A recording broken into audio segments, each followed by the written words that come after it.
Lunch on the Moon by May Chaplin, read by May Chaplin. Fade in. Exterior San Francisco night. The moon glows low in a dark sky over glittering lights of the city and the bridge. Interior office night. A sterile stainless steel room glistens under fluorescent lights. White lab coats hang on wall hooks next to a workstation, microscope, refrigerator, and sink. Huge windows encircle the station, darkness dotted with lights of San Francisco and the moon in view. On the other side of the room, at a large desk littered with papers, Dr. Susan Kirkland, 40s, dark hair, attractive, stares at a computer screen. She nods in agreement and writes in a notebook as Russian words tumble from the computer speakers. Dr. Viktor Popov, off-screen, in Russian, English subtitles. The clinical trial participants are exhibiting identical data to your pilot study results. It's thrilling. Susan scribbles on the paper. Same results. She pushes the notebook to Dr. Martin Norman, early 50s, a distinguished intellectual sitting next to her, out of sight of the computer camera.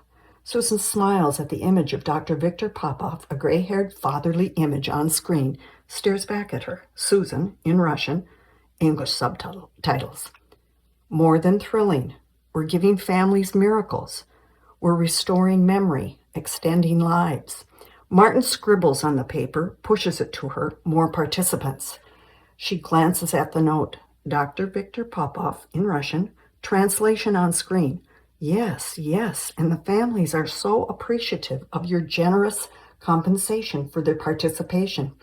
Susan, in Russian, English subtitles. It is a fair exchange for their trust. We still have openings for more patients. So if Dr. Viktor Popov, in Russian, translation on screen. Yes. Tell Dr. Norman I will get more. Susan writes on paper. Done. Susan, in Russian, English subtitles. Thank you. Dr. Viktor Popov, in Russian, translation on screen. Did he receive the vodka I sent? Susan turns to Martin. Susan, in Russian. Vodka? Martin grins and nods. Dr. Viktor Popov, in Russian, translation on screen. It is the same that he liked when he came to Moscow. When I come to San Francisco, we will toast our success. Susan, in Russian, English subtitles. Yes, a toast. We look forward to it. Thank you for news of the wonderful results. Have a good day, Dr. Popov.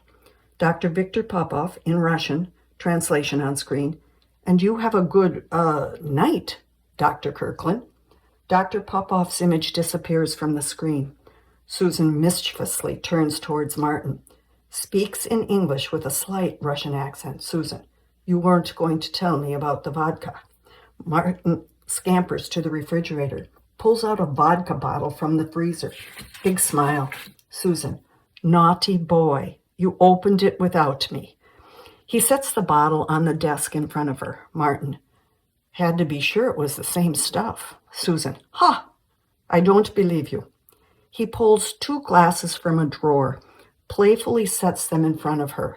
He sits back down, motions for her to pour. Susan, too soon to toast the drug success, and it doesn't take vodka to seduce me.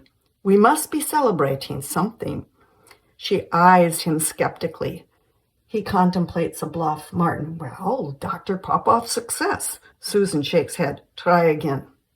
He shakes his head in frustration. Martin, the Health and Ethics Committee. They're requiring that we generate more Alzheimer's participants with strict, very strict supervision. They want further analysis before they will expand the clinical study designed to include other memory loss patients. The research indicates that the application of this drug can be expanded to include infection, head injury, tumors, even alcoholism. It's huge. Susan, huge. This could be as big as Viagra. Susan, and you want me to, Martin, ask your father to help us. Susan, he has helped us. His professional contacts at Moscow Research Center of Neurology. That just didn't happen with a mere Google search. Martin, and I'm grateful, but I want you to convince your father to enroll your mother in the program. He has daily contact. His observation and data collection would carry tremendous scientific validity. He's a licensed psychiatrist with an impeccable reputation. It doesn't get much better than that. She gives him a hearty laugh. He gets up, paces. Martin, I know. You already asked. Ask again. Only this time plead. Susan, not going to happen. He's made it clear. He will never risk an unapproved drug on a patient. Martin, he wants others to take the risk to get the approval. Susan, my father will not change his principles for you or me. Martin, maybe. We won't know till you ask. Susan, play acts, fake types. Hello, Daddy dear. It's your brilliant daughter, Susie Q. My boss, that is not quite divorced yet, but is working on it and sleeping with me, is in a little bit of a jam with his drug research. He needs your help. Shoots him a pouty look. How am I doing? He wags his head in frustration, sits back down. Martin, okay. Susan, my father is the most ethical, caring man you will ever meet. Martin, sounds like the meeting the saintly doctor is inevitable. She beams, lifts a glass. Susan, I'll drink to that. He smiles, pours the vodka. External Kirkland house, same. On a summer night, the same moon glows above a well-maintained older two-story on a quiet Minneapolis street. An old-fashioned porch with a swing wraps around the entrance. A single light filters through blinds in a lower window. Interior study continuous. The room is clean and orderly, a couch draped with an afghan, shelves filled with books and family pictures, a kind-looking man, his lovely wife, and a daughter at various ages. At an impressive desk with a pull-chain lamp, Dr. James T. Kirkland, early 70s, the man in the pictures, writes in a thick journal. His pen dashes across the paper with purpose. He stops. A smile tugs at his lips as he recalls a memory. A nod of amusement. He resumes writing. His left hand flinches. He makes a fist. The pen slides from his fingers. He grabs his left arm with a serious realization. He closes the journal, binds it with a rubber band from the desktop, opens a desk drawer, removes a baseball-sized ball of rubber bands, places the journal beneath it, and closes the drawer. His eyes find the couch. He pulls the chain on the lamp. The room darkens. Moonlight streams through partially closed blinds. He shakes his left arm, rubs it. He pushes away from the desk, lumbers to the couch, slips off his slippers, lies down. He takes a few deep breaths, shudders. His shaking hand reaches for the afghan. Interior, Susan's San Francisco apartment/bedroom night. A fairly large, dark, messy room communicates the lifestyle of taste and education, books, computer, art, and little time to clean. Susan, in an oversized t-shirt, sprawled across a large bed, tangled in bedding, deep in sleep, mumbles through a dream. Martin, sound asleep next to her. A digital clock on a nightstand reads 4:30, a cell phone next to it. A white wrinkled lab coat hangs on the back of a chair, Susan's clothing in a heap on the floor, as if she stripped and fell into bed. Martin's clothes next to her. Out of silence, classical music plays. Pulled from sleep like magic, her hand reaches for the phone. The number on the screen is nameless. A 612 area code. Phone to her ear. Susan, hello? Beat. Who? She sits up. Untangles the sheets from her legs. The phone emits the low rumble of a man's voice. She listens intently. Susan. Yes. Dr. Susan Kirkland. You're sure you have the correct number? The low voice rumbles on. Her feet find the floor, her face serious and confused. The voice stops. Susan. I'm here. When did this happen? Did he suffer? The man's voice rumbles on. She turns on a light. Martin's eyes blink open at the blinding light. Susan, my mother. Does she know? She moves to a closet, opens the door. Martin sits up in bed, a question mark on his face. Susan, yes, I think that's wise. I'll take the first flight I can get. She pulls out a suitcase, thrusts it on the bed. Susan, no, I'll let myself in. There's a key under the mat. The voice on the other end rumbles. She sinks into the chair surrounded with the lab coat. Susan, who? Could you repeat that? She motions to Martin to write. He scrambles for a pen and paper on the nightstand. Susan, Mr. Andrew Wilcox, the IDS Center, downtown Minneapolis. Martin writes, I got it. Thank you, officer. Her hand with the phone drops to her side, her eyes serious and distant. Her chest heaves. Martin, who is Andrew Wilcox? Susan, a lawyer. My father died. Martin, Susan, I'm so sorry. She lifts the phone to her mouth. Susan, American accent. Delta Airlines. Cut to black. The thundering sound of a jet landing. Interior hallway day. The suitcase on wheels is pulled swiftly past office doors. Interior lawyer's office day. The decor is that of a successful business, comfortable yet pricey. Nice long views of Minneapolis in summer. The suitcase is propped against the wall by a closed door.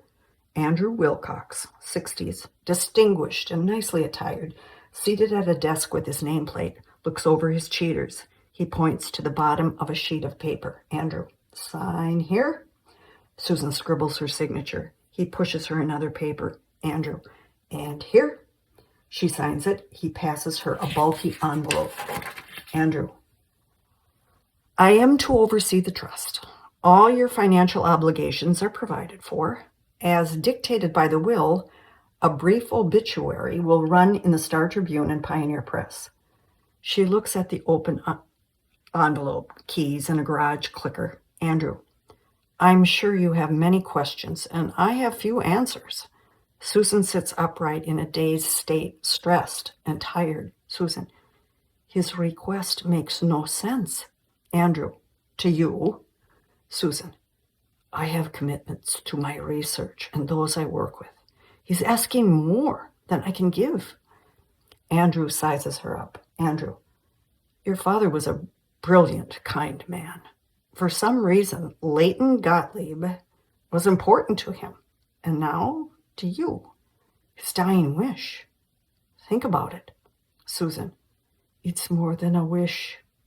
Andrew, and I wish that I could be of more help. It's your decision. She looks overwhelmed and lost in thought. Andrew, Peterson Funeral Home is handling the cremation arrangements.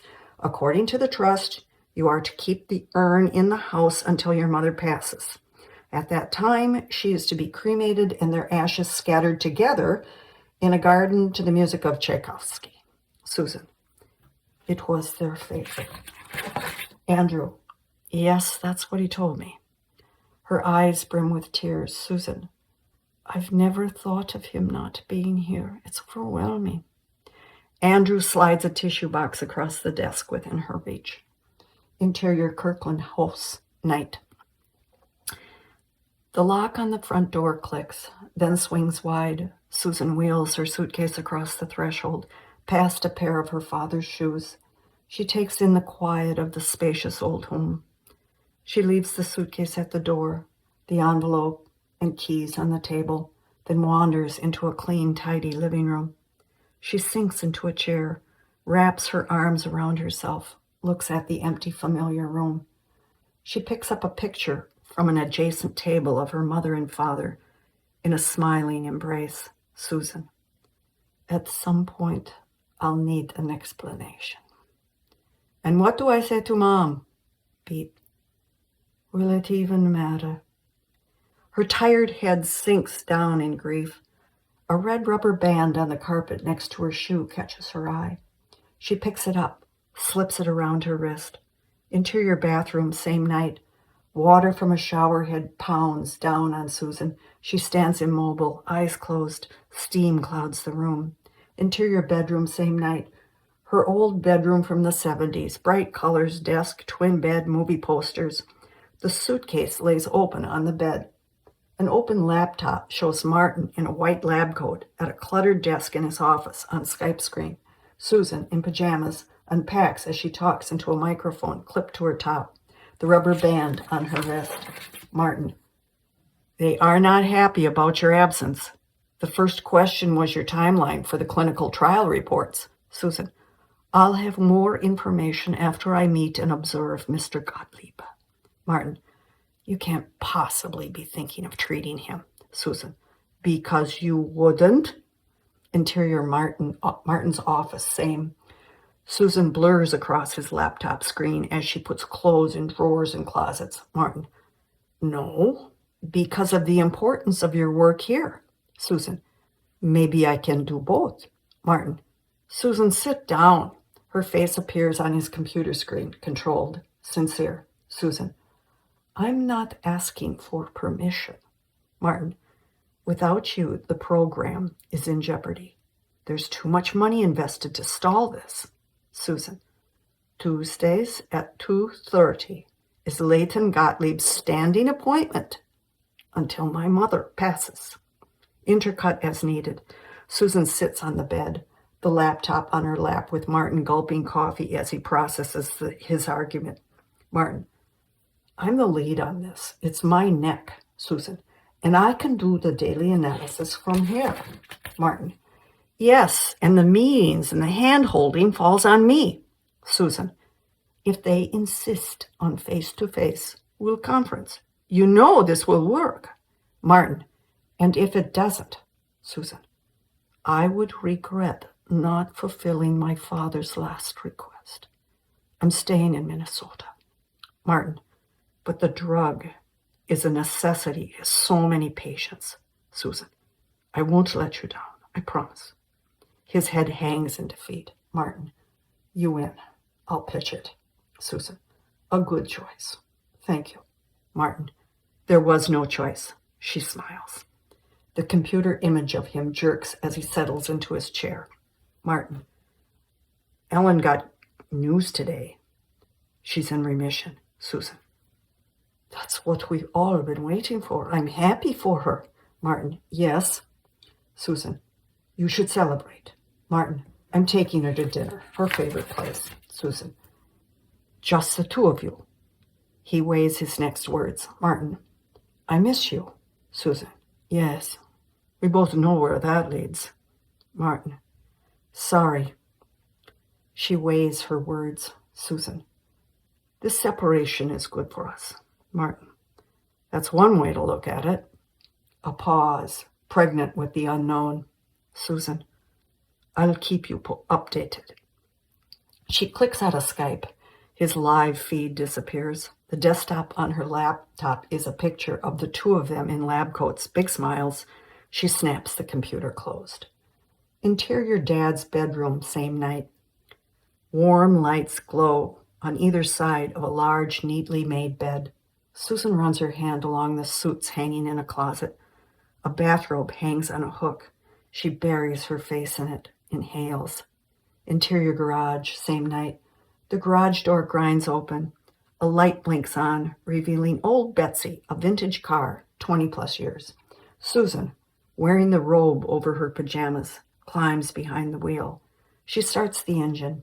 She runs her hands over the seat, around the steering wheel, smells the robe. Interior kitchen, same night. An open refrigerator door reveals fresh, orderly contents, several beers lined in the door. She grabs one. Interior study, same night. At the desk, a half-empty bottle of beer on a coaster. Susan, with the robe sleeves rolled up, rifles through manila files in a cabinet. Frustrated, she sits down at the desk, takes a drink of beer. She touches the rubber band on her wrist. She opens a desk drawer. On top of miscellaneous items, she spots the baseball-sized ball of rubber bands. She pulls the band from her wrist and stretches it around the ball. Her eyes find a pair of her father's slippers next to the couch. Exterior, memory care house day. A 2-story home with a fenced yard blends in a neighborhood on a quiet street. Old Betsy is parked in the driveway. A doorbell rings. Susan waits at the front door, a bulging bag on her shoulder. Maria, a mature woman wearing an apron, opens the door. She gives Susan a big smile and hug. Susan enters. Maria. She ate all her lunch. Susan. Good. And sleep? Surrounded by a fence in the backyard, Renata Kirkland, late 60s, an aging beauty, wearing a straw hat, slumps in a chair in a garden. Maria off screen. Like a baby. I'll schedule a care conference and fill you in. She's in the garden. Susan approaches Renata, kneeling down in her line of vision. Susan, in Russian, English subtitle. How's my mama, Renata Kirkland? Renata's blank face brightens. Susan cheek kisses her. Susan, the Russian always gets you. Renata, thick Russian accent. Suzy Q. Susan flashes a big smile. Susan, a good day. You ate all your lunch. Renata processes her words, smiles. Renata, Russian, English subtitles. I had lunch on the moon. Susan, the moon. Renata, yeah. Susan shakes her head at the craziness. Susan, I have something for you. Susan pulls a DVD from the bag. A ballet dancer on the cover. Susan, Giselle, the Bolshoi's new version. Renata moves her graceful arms to music in her memory. Susan, I knew you'd love it. I'll have Maria play it for you. Susan places the DVD in Renata's lap, sits in the grass at her mother's feet. Susan, I'm here to tell you about Dad. He had a heart attack. He didn't make it. Mom, he died. Renata remains in her own world, moving to unheard music. Susan reaches in her bag and hands Renata a picture of Renata and her father. So much in love. Renata studies it. Susan, yeah, dead. He died. But I'll be here for you. I'll visit just like he did. Serious concern crosses Renata's face. Susan, we're all right. He's watching down on us, protecting us. Panic overtakes Renata. The ballet DVD falls to the ground. Renata, Leighton Gottlieb. Exterior office building day. Susan drives her father's car into the parking lot of a typical small commercial complex. Interior lobby continuous. Next to an elevator, a building directory lists the occupants. Under K, Kirkland Counseling. James T. Kirkland, MD, 308. Susan enters the elevator. The doors close. Interior hallway continuous. A placard on a door reads, Kirkland Counseling. Susan brings a key to the lock, but the door eases open. Stunned, she cautiously enters a bright-colored waiting room. Interior counseling office waiting room continuous. Noise from an unseen room stops Susan in her tracks. She looks back at the open door, considers retreat. An exotic-looking woman, Athena Wildy, very casual clothes, emerges into view carrying a cumbersome box. She sees Susan, screams, and drops the box. Miscellaneous toys and colorful stuff spill onto the floor. Susan, Athena, you're here. Athena gasps for air, drops onto the couch. Athena, you scared the bejesus out of me. Could have sent me back into therapy. Susan, I should have knocked. Susan picks up a mouse hand puppet in a red rubber clown nose from the floor. Susan, I heard you were the one that found Dad. Athena, knew something wasn't right. He's never late. There he was on the couch in his study, like he was napping after Sunday meatloaf dinner. Susan, I just don't know. Susan looks around the room. Her eyes rest on the puppet in the clown nose in her lap. She puts the nose on the end of her finger. Susan, he really got people to put this on? Athena, 1,000,000 times, and they always laughed. Susan puts the nose on her nose. Susan chuckles. The sign should read, Kirkland Creative Counseling. Athena. His techniques were flawless. If it weren't for your father, I'd be mumbling to myself in a padded cell. Susan animates the mouse puppet on her hand. Susan, puppet, American accent. You mumble? Athena cannot help but smile. Athena, yes, get used to it. Susan, puppet, American accent. Only if you tell me all about Leighton Gottlieb. Athena, OMG, Mr. Gottlieb. Deep breath. I'll make coffee. The mouse nods. Interior counseling office day. A nearly empty pot of coffee and half-empty cups sit on a top of a bookshelf. The room is strewn with the contents of drawers, file cabinets, and closets. Athena, sprawled on the couch, pages through a photo book. She holds up a picture of herself and Susan's father, 10 years younger. Athena, me and Doc on my last counseling day. Always asked for a picture when you graduated. Susan pages through the pictures. Susan, his patients loved him. Athena, could have slapped me silly when he offered me a job. Susan, is there a picture of Leighton Gottlieb? Athena, he hasn't had a last day. Susan, how does he pay his bill? Athena, I've never sent one. Susan, and you never saw a file on him? Athena, he was Doc's very private patient. Been coming to see him years before I got in the picture. Susan, Tuesdays at 2:30. Athena, come hell or high water. Susan, and you expect him this Tuesday? Athena, I called all Doc's patients just like that lawyer, Mr. Wilcox, told me to do, but not Mr. Gottlieb. Susan searches the desk filing drawer again. Susan, it's got to be here. Dad was impeccable with patient files. Athena, manila folder, last name first. Susan, exactly. It has to be here.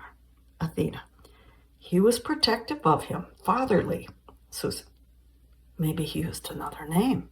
Athena, sometimes he called him little buddy. Susan stops searching, perplexed. Susan, is he short? Athena, not really. Susan, childlike? Athena muses on the question. Athena, I find him attractive in a mysterious, quirky, comical way. Susan sits next to her on the couch. Susan, Tuesday at 2:30. Athena nods. Athena, oh, I forgot. A William from Peterson Funeral Home called this morning, looking to talk to you. Athena reattaches a red rubber band around the photo album and adds it to the packing box. Susan, I thought Art Peterson owned the mortuary. Athena, it was a William. Susan fixates on the red rubber band. Interior kitchen night. Susan, with a microphone clipped to her shirt, scoops Chinese from a box onto a plate. The laptop open on the table. An open beer bottle next to it. Interior Martin's office, same. Martin in his office at his desk. His Skype screen blurs as Susan scurries around the kitchen.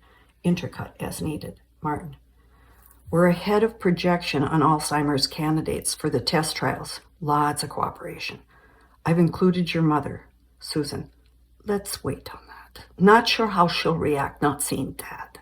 Martin, good news. With the flood of new Alzheimer volunteers, the committee has expanded the reach of the drug to include traumatic brain injury patients. We've contacted most of the research hospitals, but doctors seem reluctant to gamble their memory patients. Same drug, same procedure, same results, different response. Susan, they need more education on the drug. A microwave beeps. She sits down with her plate of food, takes a drink of beer. He smiles. Martin, you don't drink beer. Susan, Dad had 8 bottles in the fridge. It's like we're having a beer together. I haven't mourned yet. Martin, maybe after 8 beers.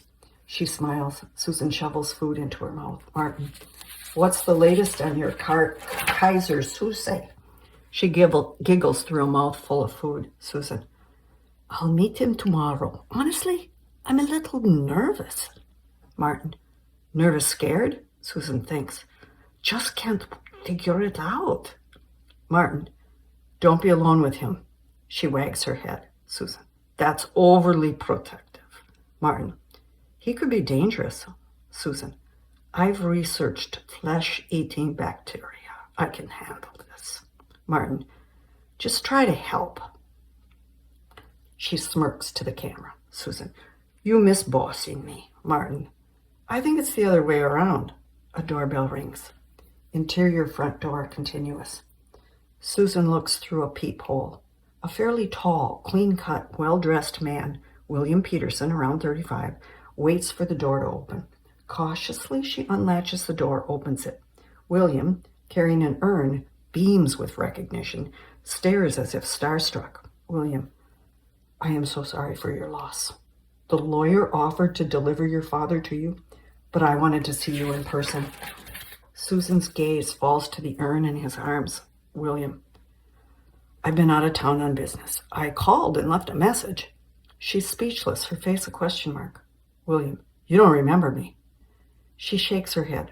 William Peterson. Billy. Art is my dad. He used to babysit me. I had a big wheel. I'd drive down my back steps and scream Yahoo like the Dukes of Hazzard. You were always afraid I'd break my neck. She nods. It's coming back. William, Dad retired a year ago. I own the mortuary. I prepared your father. He had wonderful cheekbones. Susan, cheekbones. William, it's so great to see you. She motions for him to come in. He bounds past her. William, I always loved your accent. Interior living room continuous. They sit very proper on the couch, sipping tea, the urn on the table in front of them. William, the lawyer, Susan, Mr. Wilcox. William, yes. He informed me that there was to be no memorial, but, Susan, my father's wishes. William, just a reminder, the deluxe cremation package is available. It includes a personal synthetic carbon diamond made from his ashes, custom cut, size and color. Susan bewildered. Really? William nods. It's new technology. Personally, I recommend the amber 1-carat marquee cut. She blinks, stares, thinks. Susan, his request is to be scattered with my mother. William, a double memento ring would be stunning. Susan, I don't think so. He nods, understanding. William, well, if you change your mind or would like to do a prayer something or celebration of life, which is very popular now, there will be no charge for the memorial room. Susan, thank you. That's kind of you. William, not really. People have been inquiring. It would be great for business. Susan blinks back astonishment. Susan, you're a very honest person. William, too honest. My ex always told me that I had the filter of a 90-year-old. Are you married? More astonished, blinking. Susan, no. William, at the moment, me either. What I do for a living is a turnoff for most women. You involved with anyone? She sizes him up, relaxes. Susan, I prefer mad, passionate love affairs. William blinks back astonishment. William, you're joking. Susan, yes. I don't think it's your profession that turns women off. It's your technique. William, suggestions? Susan, don't talk so much about yourself. William, I'll work on that. Susan, glad I could help. Exterior front door continuous. At the open door, Susan watches William walk to his car. He turns to her right before he gets in. William, I always had a crush on you. Susan, I kind of figured that out. Good night, Billy. Interior study, same night. Susan, wearing her father's robe, takes out the ball of rubber bands from the desk drawer. She winds red rubber band from the photo album at the office around the ball. Interior counseling waiting room day. At the window, Susan, wearing a red blouse, and Athena peer out at the parking lot. Susan glances over her shoulder at the wall clock. 2:26. Athena, there he is, just like I told you. Susan squints out the window. Susan, where? I don't see him. Athena points. Athena, there! Through the glass, Leighton Gottlieb, late 40s, well-groomed in a conservative way, wearing a blue shirt, backpack on his back, riding a bicycle toward the building, slowly comes into view. Athena off screen. Rain, snow, sleet, or heat, he rides that bicycle. Interior counseling office continuous. The door is closed. Leighton sits in a chair as if in a contemplative state, the backpack at his feet. Susan sits across from him. She attempts to relax, but watches his every move. Susan: I'm sorry you had to hear the news this way. But we couldn't find your phone number or address. He nods, processing. Susan: Perhaps you can give that information to Athena when you leave. He thinks on this. Susan: I may need your help in determining the direction of your progress, but it will be with your approval. He nervously blinks. Susan: I know that this is a sudden change, but he pulls back from her like he's seeing a new perspective. Leighton: The 4th season of Cheers, when Coach died and Woody took his place. Points: Only you don't look like a Woody. Susan stifles a smile. Susan: I understand the analogy. Your coach did die. Leighton: He was never coach. At first he was Dr. Bob, listening, followed by even-toned comments, punctual, patient, concerned, motions to the door. Carol, nosy Carol, never met the wife, Emily. Susan: Dr. Bob, Emily. Leighton: But when Dr. Bob discovered the Enterprise, he became a different man. The captain, adventurous, leading us to unknown territory, exploring. He found me fascinating. Motions to the door. Uhura, protective Uhura. Bewildered, Susan stares at the closed door. Susan: Star Trek. He gives a reassuring nod. Leighton: You're taking his place. You're like a new Darren, but a woman with a Russian accent that doesn't sell advertising campaigns, but listens to people that think they have problems that are unfixable. Susan: Darren. Bewitched? Leighton: Let me be clear. You don't look like a Darren. I will not call you Darren. I will call you... Susan hangs on his words. Leighton: I have it. Dr. Melfi. You may schedule Tony Soprano any day but Tuesday. That is my day. I won't be anywhere near that man. Whispers: He's dangerous. She laughs. Susan: Dr. Melfi is so serious. Not sure it's a good fit. Leighton: I'm working with very little information. Susan: About me? He nods. Susan: Well, Dad was in a medical exchange program with Russia and met my mother. We lived there until I was a teenager. My given name is Susan Quinn Kirkland. I was named after my American grandmother, Susan Quinn. I was told there was no negotiating the name since she couldn't be there for the birth. Dad called me Susie Q. Leighton screws up his face in revulsion.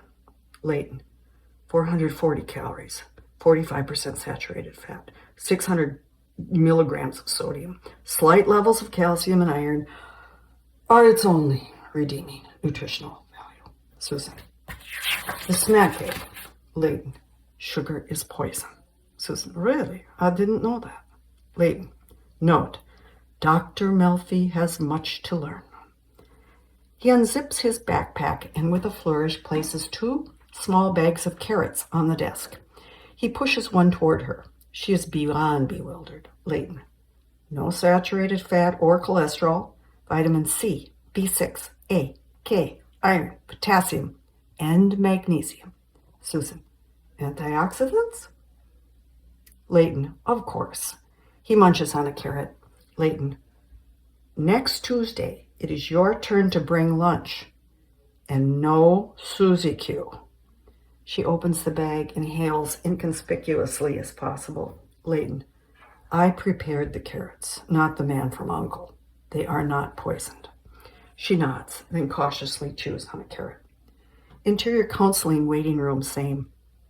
Athena, stethoscope from her ear to the office door, strains to hear the conversation.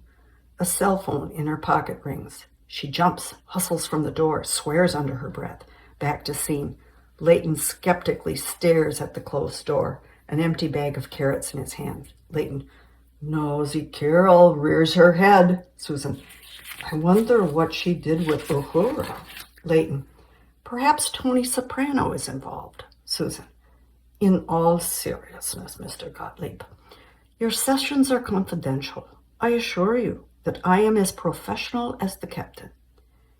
He eyes her up warily. Leighton, you can't be a professional captain without the Enterprise. She snaps back to his reality. Susan, and how do I find the Enterprise? Leighton shrugs. Only the captain knows. Susan, but the captain is... Leighton, seems we have a mystery to solve. We need a private investigator. Snaps fingers. Mannix. Susan snaps fingers. Magnum PI. Leighton's eyebrows dance like magnums at the show's opening. Leighton, no, Mannix. Beat. Dr. Melfi, you have an agile mind. You have passed the first test. Our relationship will continue. Orientation is over. He places the plastic bag in his backpack, prepares to leave. Susan, how do I contact you if there is a change of plans? Leighton, I won't change my plans. I'll be here next Tuesday at 2:30, and I'll take questions. He points to her blouse. She inspects it. Leighton, if you are in search of the Enterprise, you must know that red shirts seldom return from planetary expeditions. Blue is a better color. He opens the door and slips out, Susan at his heels. Interior counseling, waiting room, continuous. Athena jumps from her desk and follows Leighton to the door. Susan behind her. Athena, Leighton, don't worry. The captain's lawyer has taken care of everything. Leighton turns to her, confused. She touches his arm. He pulls back, overwhelmed by her touch. Athena, Susan is an excellent therapist. Leighton, Uhura has returned. He gives Susan a desperate glance and charges out. Athena looks at the bag of carrots in Susan's hand. Athena, he left early. He's never done that. What happened? Susan tries to speak, but there are no words. She looks back at the chair that Leighton abruptly vacated. Athena pulls Susan to a window. Through the window, Leighton attaches a rubber band around the ankle of his right pant leg, adjusts the backpack on his back, mounts the bicycle. Leighton pedals away from the building. Athena, off screen. He does it the same every time. It's a ritual. Susan watches until he's out of sight. Susan, he's amazing. Interior kitchen, night. The counters are cluttered with contents from the cupboards. On a table scattered with papers, the laptop picture of Susan and Martin glows. Susan, voiceover. Tuesday, June 4th. Leighton Gottlieb arrived on time and seemed unfazed to learn of his doctor's death.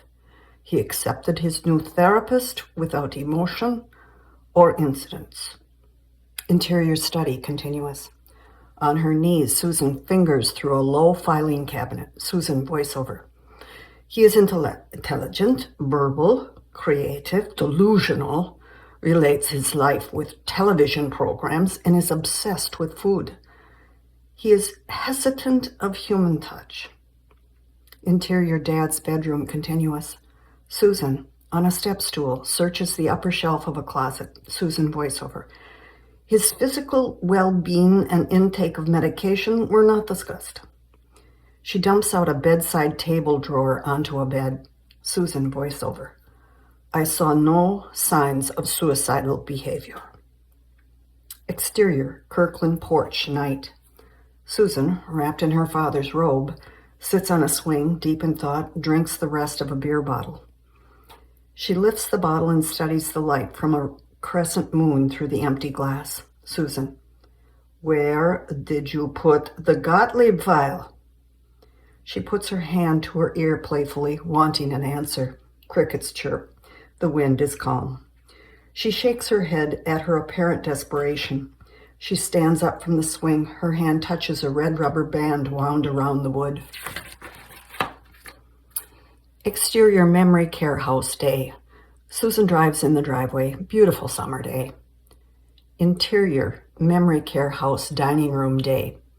Around a large table, Maria, Betty Jo, 30s, a nurse in relaxed clothes, and Susan sip coffee and eat cookies. Renata Kirkland's file is in front of them. Betty Jo's laptop at her fingertips. Maria. We are so sad about Dr. Kirkland. Far too often we lose the caregiver first. He would sit with Renata for hours and just hold her hand. Susan. They were like that. Betty Jo. You grew up in a house of love. Susan nods. Susan. I was surrounded with culture. Books, music, always music. And the mischief. Betty Jo and Maria exchanged surprised glances. Susan. They would surprise each other, quirky little things.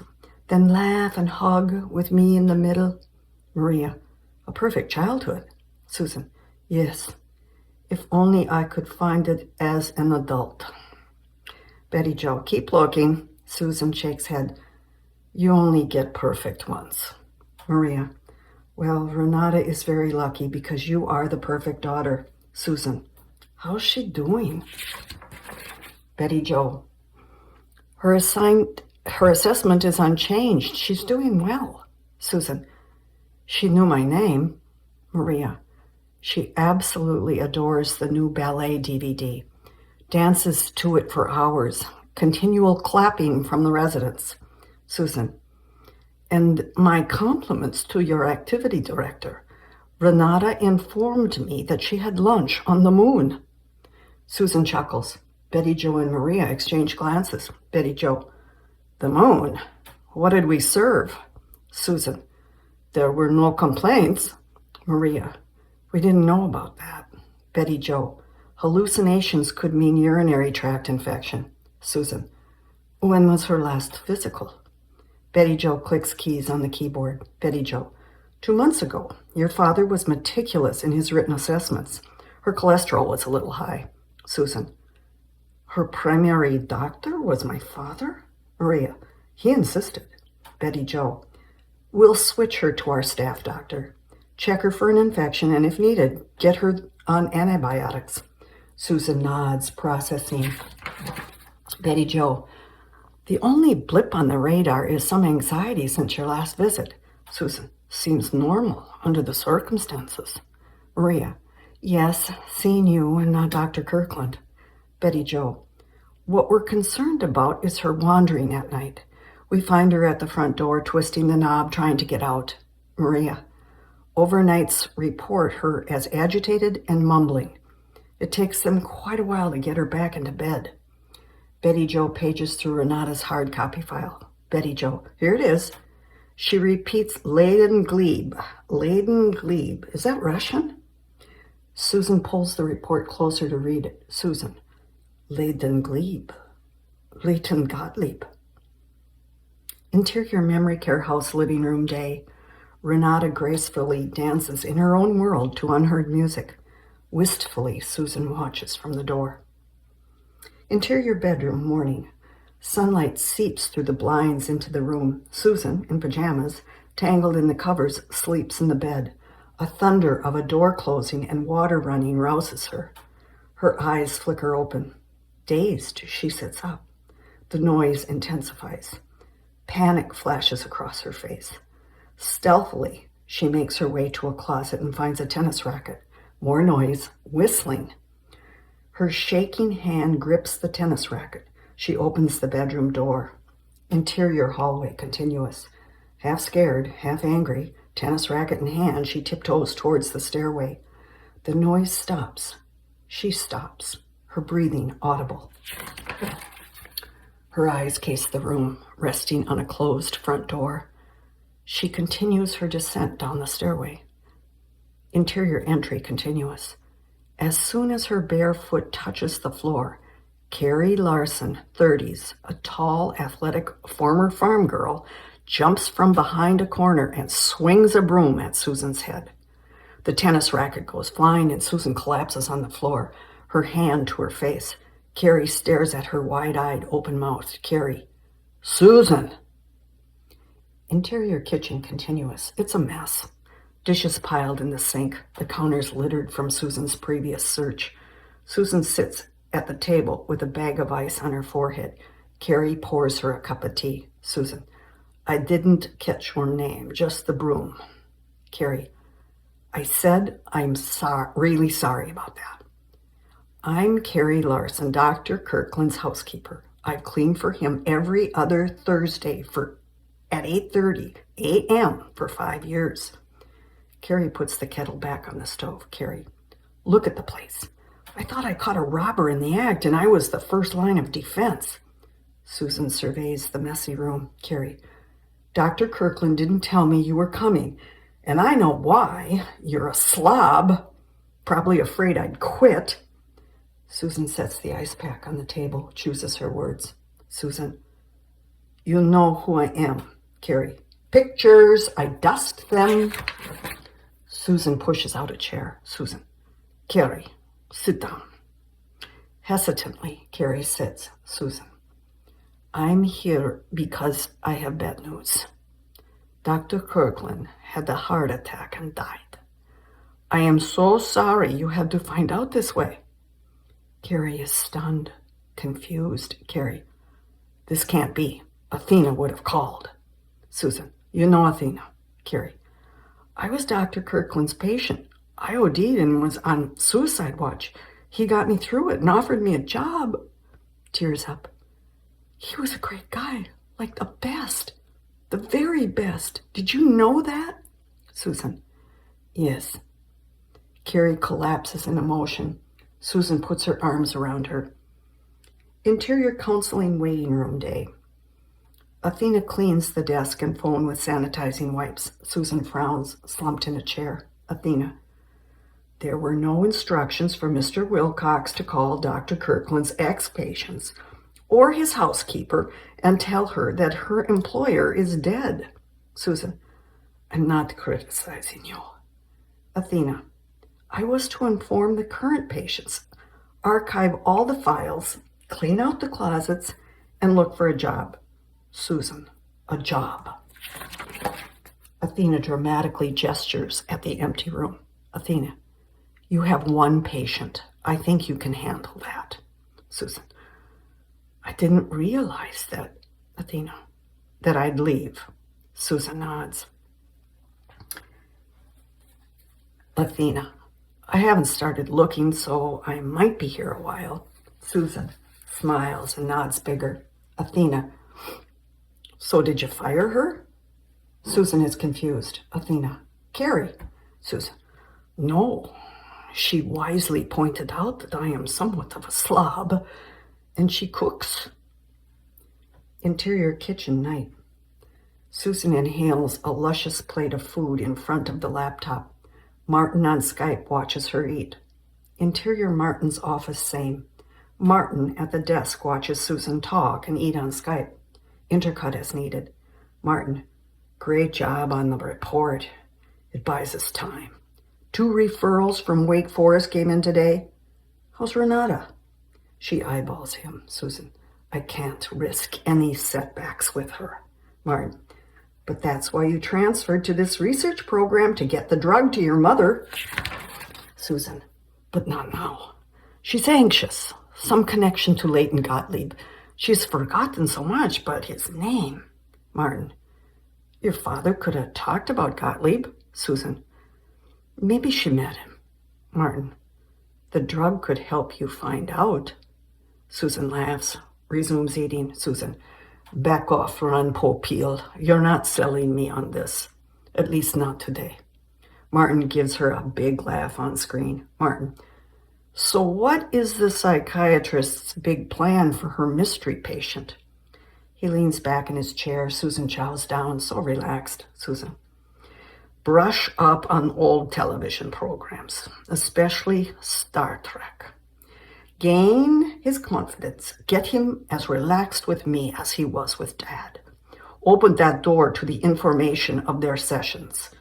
Choose a food that he will eat and talk about, and hopefully keep him the full hour.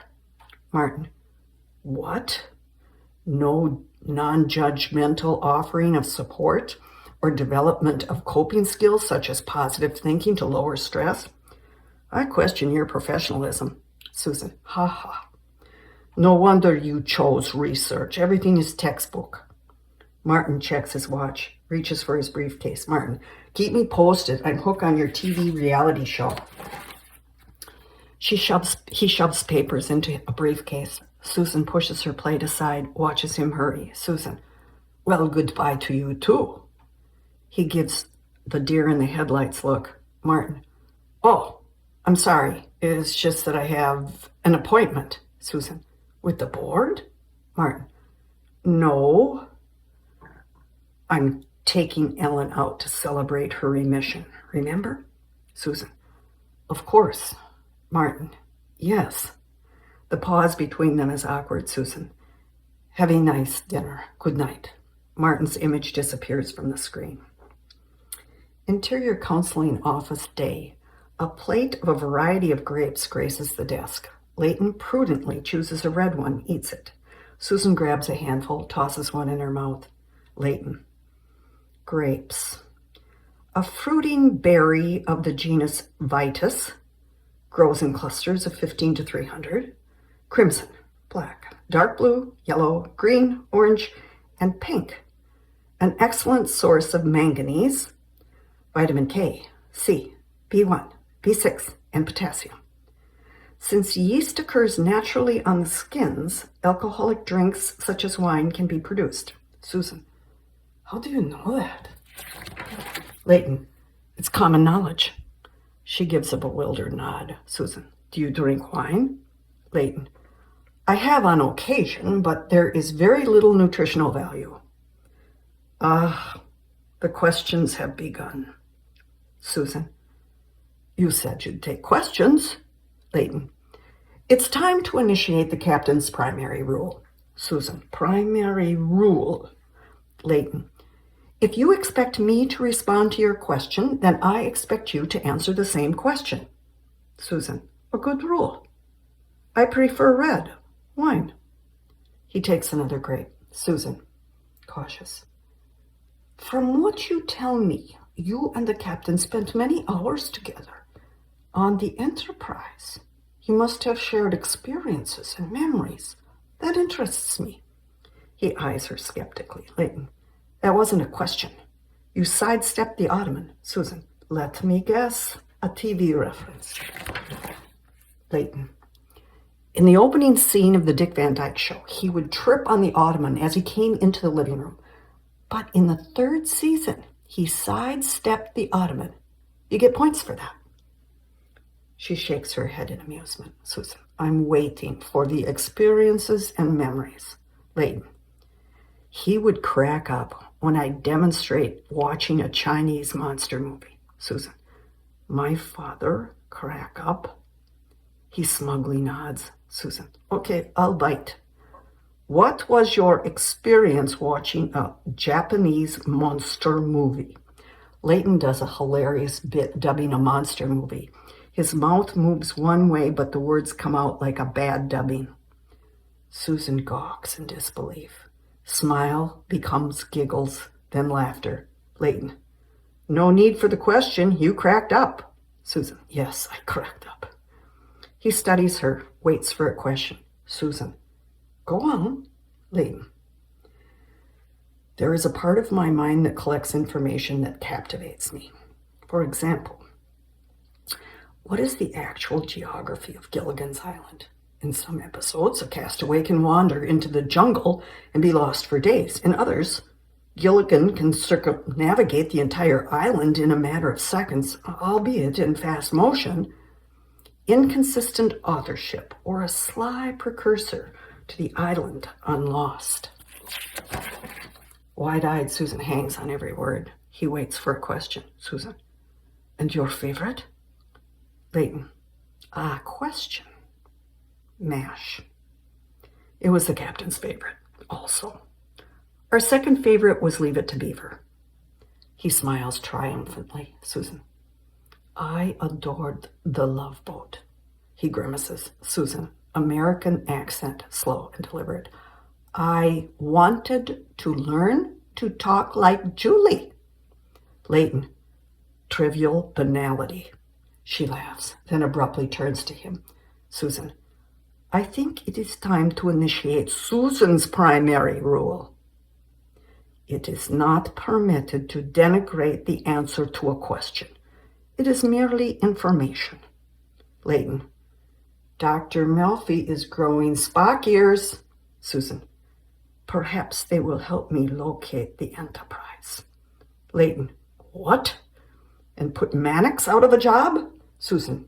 Question. He nods with agreement. Susan. When you were young, what did you want to be when you grew up? Leighton. I don't know. Susan. I wanted to be a ballerina like Mother. Leighton. Ballet is a genre of dance difficult to master and requires much practice. Susan. Talent was my problem, not practice. I excelled in science and decided to become a psychiatrist like the captain. And here I am, talking with you about your dreams as a child. Leighton. I don't know. Susan. Did you want to be on TV? A captain of a ship? A father? Maybe an eternal student? I know. A contestant on Jeopardy. I'll take TV trivia for 100. Leighton, slowly. Sorry, Monty. I open curtain number 3, and there's nothing there. He squirms in his chair, pushes the plate of grapes away. She looks at the clock. Susan. What would help you? Leighton. Nothing. I don't remember being a child. Susan stares in disbelief. Interior counseling waiting room day. At the window, Susan and Athena watch Leighton ride away on his bicycle. Athena. He stayed the full hour. Susan. He was anxious and eager to leave. That has to change. I need to know his housing and family situation. Athena. He turns right 2 blocks down. Athena grabs her purse off the desk and drags unassuming Susan out the office door. Interior car continuous. Athena drives through traffic on a busy street. Next to her, Susan searches ahead. Susan. I don't see him. Wait, there. Points. With purpose, Leighton pedals his bicycle, dodges traffic. Athena. He's 10 miles from the office. Leighton lifts his left arm at a right angle. Susan. He's turning right. Athena checks the mirrors in a hurried panic, swerves into the other lane, and makes a turn. Exterior old rundown mansion continuous. An empty sagging porch, crooked stairs, overgrown shrubs and grass speak volumes. Leighton's bicycle is chained to an iron railing. Athena and Susan survey the building from across the street in the parked car. Susan. It's not what I expected. Athena's thumb races across the keyboard on her smartphone. Athena. It's a boarding house. Susan. Get the number. Interior kitchen. Night. Susan, in pajamas, opens the refrigerator door. She slides out a prepared plate of food covered with foil, a note on the top of it. She grabs the last beer, closes the door. Susan, voiceover. Tuesday, June 11th. Leighton arrived on time and stayed the full hour. She places the covered plate of food in the microwave, ready to punch buttons, reads the note, remove foil. She glances at the foil, nods. Susan, voiceover. He was less agitated than the initial session and showed signs of trust. He is of higher intelligence and seemingly has a photographic and audiographic memory. At the table, an empty plate is pushed aside. Susan types on a laptop and drinks from an empty beer bottle close at hand. Interior basement night. Susan's bare feet descend the steps to the lower level. Light from an above hallway cascades down on her. She flicks a switch. Susan, voiceover. His inordinate focus on food is accompanied with an in-depth knowledge of nutrition. An obsession with older television programs has expanded to other trivia. A ballet bar mounted on a mirrored wall appears. She takes a pair of ballet slippers bound with a rubber band. From a dust-caked shelf, she blows the dust off the slippers. Susan, voiceover. He prefers rules that are agreed upon and is able to relax when he understands and preferably controls his immediate environment. rubber band around her wrist and slippers on her feet.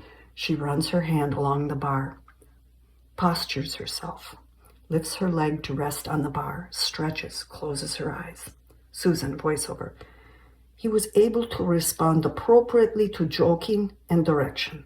Insert pictures and/or video of Susan as a child in ballet attire, performing and/or posing. As she grows older, her dedication and discipline shine. Susan, voiceover. The most beneficial reveal was that childhood memories have been negated by unknown circumstances. Sweat beads on Susan's forehead. She collapses to the floor in utter exhaustion. Susan, voiceover. I saw no signs of suicidal behavior. She removes the slippers from her feet, takes the rubber band from around her wrist, and binds the slippers together. Exterior memory care house day. With delicate ease, Susan files Renata's lovely nails. Susan, I always watched your hands when you danced. I bet you never knew that. At a picnic table, Renata sits in the garden, her face to the sun. Susan next to her. Susan, critiques would go on and on about your unique interpretation, moving expression, unsurpassed artistic merit. Susan sets the file down and opens a bottle of clear polish. Susan, and I was mesmerized by my mother's hands, the hands that tucked me in at night to bed. Renata looks at her expressionless. Susan polishes Renata's nails. Susan, I know you're concerned about Leighton Gottlieb. I see him weekly as Dad requested. He seems to be adjusting. Have you met him? Renata turns away from her, her mind whirling. Susan, I don't think he knows you. Renata pulls her shaking hand to her chest. The polish spills. Susan picks up the bottle and mops up the mess with a tissue. Susan, it's okay. I won't speak of him again. Renata turns to her in dreaded panic. Renata, in Russian, God help me. Interior counseling office day. Susan, sprawled, face down on a couch, groans in pain. Athena forcefully massages her back. Athena, you take the ibuprofen? Susan, yeah. I think I've torn every muscle fiber in my body. Athena, you must have done more than dance. Like fall down the stairs? Susan, I would have remembered that. Athena really digs in. Athena, you danced until you hurt yourself. Susan nods. Athena, I think you need more to do. Susan, thank you, Dr. Athena. Susan recoils in pain. Susan, stop, you're killing me. Athena jerks her hands away. Susan breathes deeply, struggles to sit up. Athena, it's a good thing you don't have a patient until Tuesday. Susan, I've got to go home and ice. Athena, I'll get some. Susan, no, a bathtub full. Athena chuckles. Susan gingerly sits down at the desk. Athena, this reminds me of the day, about 5 years ago. The captain hobbled in after taking Leighton on a bike ride. He could barely sit, the calves of his legs all cramped up, so totally out of shape. Athena's words hit her. Susan, Dad took Leighton out of the office? Athena, for a bike ride on a tandem. They were gone a couple of hours. Susan, where to? Athena, I don't know. Susan, you should have told me this. Athena, I just did. Susan is bewildered. Athena pours 2 cups of coffee. Athena, should I ice your coffee? Maybe that would help. Susan, only if it contains hard liquor. Athena laughs. Interior kitchen night. A pot of spaghetti sauce simmers on the stove. At the sink, Carrie removes a rubber band from a bunch of broccoli and trims it with a knife. Susan hobbles in deposits her briefcase on the table. Susan, you're still here. Carrie, you went down to the basement. It was filthy. I cleaned it. Susan wanders to the stove, stirs the sauce. Susan, it wasn't that bad. Carrie gives her you pathetic slob look. Susan, thank you. Carrie, you're welcome. And it's a good thing I stuck around. That William from the mortuary stopped by. Susan. Stopped by for what? Carrie motions to a bundle of cards bound with a rubber band on the table. Carrie. Brought over cards that were sent for your father. Carrie chokes up, stops working, bites her lip. Susan. You okay? Carrie nods. Carrie. I had a good cry with William. He's a really nice. Susan. William. Tall. A little strange. Carrie. No. Sort of cute. Susan. You're kidding. Carrie. No. We're going out this weekend. Susan. Oh, well, wow. Well, have a good time. Carrie resumes trimming the broccoli. Susan. Let me know how that works out. Susan picks up the broccoli rubber band and puts it around her wrist. Carrie. I saw him first. Interior garage, same night. Old Betsy's parked on one side of the dark. A light blinks on. Bulky objects in a corner are covered by a tarp. Susan enters a side door. She crosses to the tarp and pulls it back. An older tandem bicycle is revealed. She squeezes the tires. They're almost flat. She covers it back up. Interior study, same night. Susan, in her father's bathrobe, sits at the desk deep in thought. She plays with the rubber band on her wrist. Around the room, family pictures litter the walls and furniture. Her eyes rest on a photograph of Renata and her father very much in love. She opens the rubber band drawer and adds the one from her wrist to the ball. She reaches down to put the ball back, but stops. At the bottom of the drawer is the thick journal. She sets the ball down on the desk and with hesitant anticipation opens the book. A yellowed newspaper clipping falls from the book to the floor. She picks it up. A picture of a mangled white bicycle and a helmet surrounded by blood at the top, copy underneath. She reads it. Minnesota Daily at the top of the clipping. Headline, Police Seeking Hit and Run Driver. Susan voiceover. A University of Minnesota food engineering professor is in critical condition after being struck by a vehicle late Saturday night on Cedar Avenue. Anyone that may have seen the accident or has any information is asked to contact the university police or the Minneapolis Police Department. Susan studies the photograph. In the lower corner, a part of a hubcap from a car is visible. She tucks the clipping into the journal, pages through the entries of her father's handwriting. First entry, the picture of Dr. Kirkland and Renata comes into view. Dr. Kirkland, voiceover. Saturday, May 2nd, 1992, my birthday, Leighton Gottlieb admitted to University Hospital with a broken shoulder, facial lacerations, and traumatic brain injury. Susan eagerly thumbs through the pages to find the last entry. Near the end of the book, she stops. Last entry. Dr. Kirkland, voiceover. Tuesday, May 26, 2015. Leighton was in grand mood today. Again, he has viewed the entire third season of Gilligan's Island. He provided a detailed listing of 63 character and geographic inconsistencies. Despite that, we talk mostly about Gomer Pyle.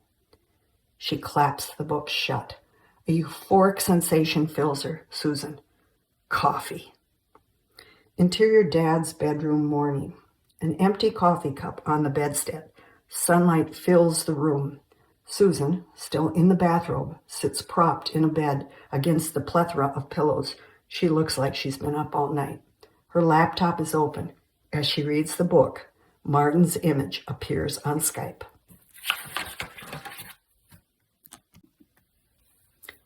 Interior Martin's office, same. Martin, bright-eyed in his lab coat at the desk, watches Susan on the computer screen. Intercut as needed. Martin. How did you know I would be here? Susan. You're always in early when you have a board meeting. He relaxes in the chair, drinks coffee. Susan. I found it. Martin jerks back at her intensity. Thanks. Martin. Gottlieb's patient notes. Susan. He's a TBI with fixed amnesia, no memory of the event or skills he had prior to the accident. The axons between the nerves are damaged. Martin. What about his knowledge of nutrition and old TV shows? Susan. That was therapy. Dad tried to repair the nerves by having him read textbooks on food and nutrition and watch television programs from his youth. He has a genius IQ. Martin. He's a perfect candidate for the drug. Susan. I know.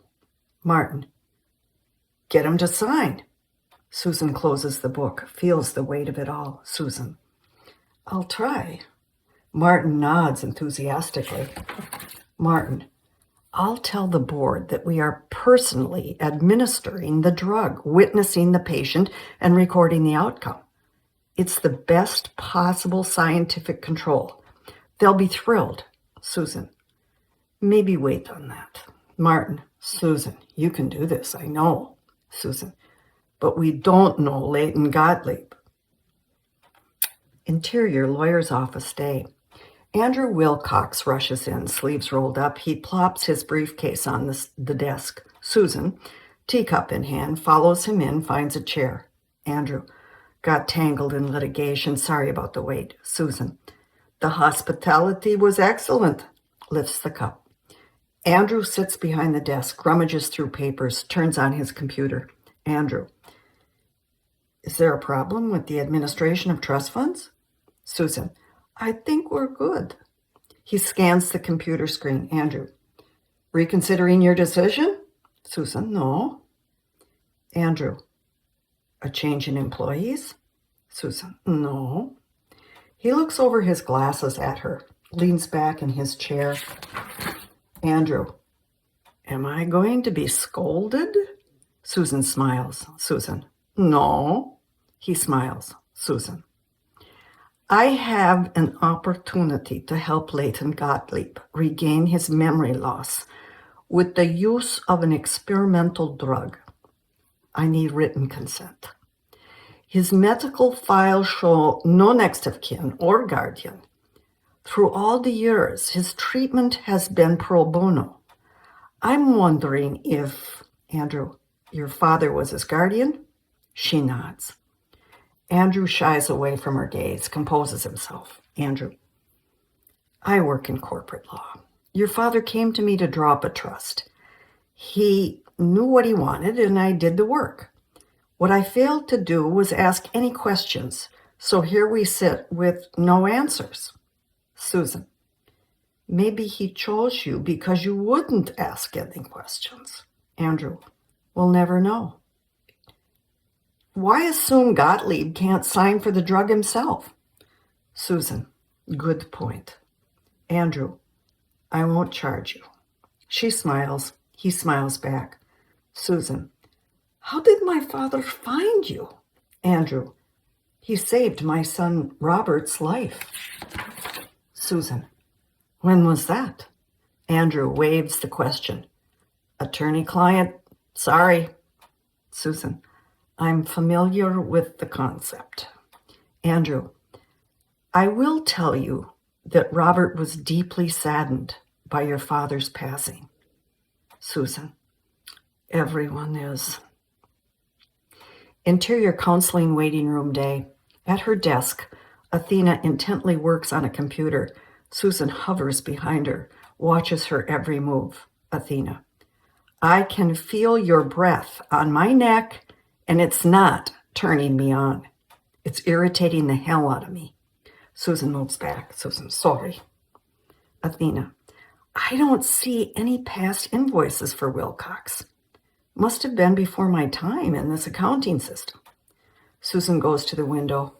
Thanks. Turns to Athena. Susan, patient history? The files? Athena, archived under lock and key in accordance with the trust.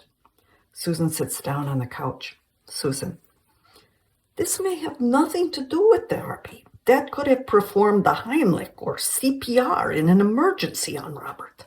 He could have been at a restaurant or walking down the street. Athena, Maybe Doc only saw him a couple of times. Maybe he never graduated. They look at each other as if infused with knowledge. Cut to the photo book splayed open. Dr. Kirkland and Robert Wilcox, a clean-cut young man, smile at the camera. It's dated January 1994. Susan, I know this face. Athena, yeah, it's Susan. Bobby Weston, the self-help guru. Very successful. Athena, beyond the power of positive thinking. I have the book. He changed his name. Susan, sure did. I wonder if he'll talk to me. Interior counseling office day. On a cutting board, Leighton expertly slices planks of pulp off a mango, then scores squares in them. Susan pays close attention to the knife. Leighton, high in dietary fiber A, C, and B6, potassium, copper, numerous antioxidants, including alpha and beta carotene. Mind-boggling nutrition. Leighton passes the filleted fruit to Susan with the poise of a polished waiter. Leighton, half of all tropical fruit produced worldwide are mangoes. Susan inverts the skin and eats the pulp. Susan, the first time you tasted it. Leighton thinks. Leighton, it was chopped with pineapple, banana, papaya, and coconut, served in a small plastic cup. Brady Bunch tropical fruit cup. Not my favorite. Susan, and when was that? Leighton shrugs. I was focused on the fruit, and that's 2 questions. He dips his head and motions for her to the question. Susan, in Russia, it's a big treat. Better than candy. Leighton, that analogy is ludicrous. Sugar is poison. Mangoes are magnificent. Susan, the Susan rule? Information must not be judged. Leighton nods as he eats his mango. Leighton, oh, but Dr. Melfi, you're asking me to rewire my brain. I could become the Incredible Hulk and more dangerous than Tony Soprano.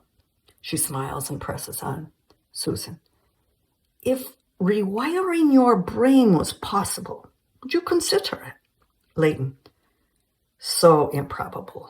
But you too will answer this. I think it is obvious that I am quite enamored with my brain. He gestures the now familiar, it's your turn to answer.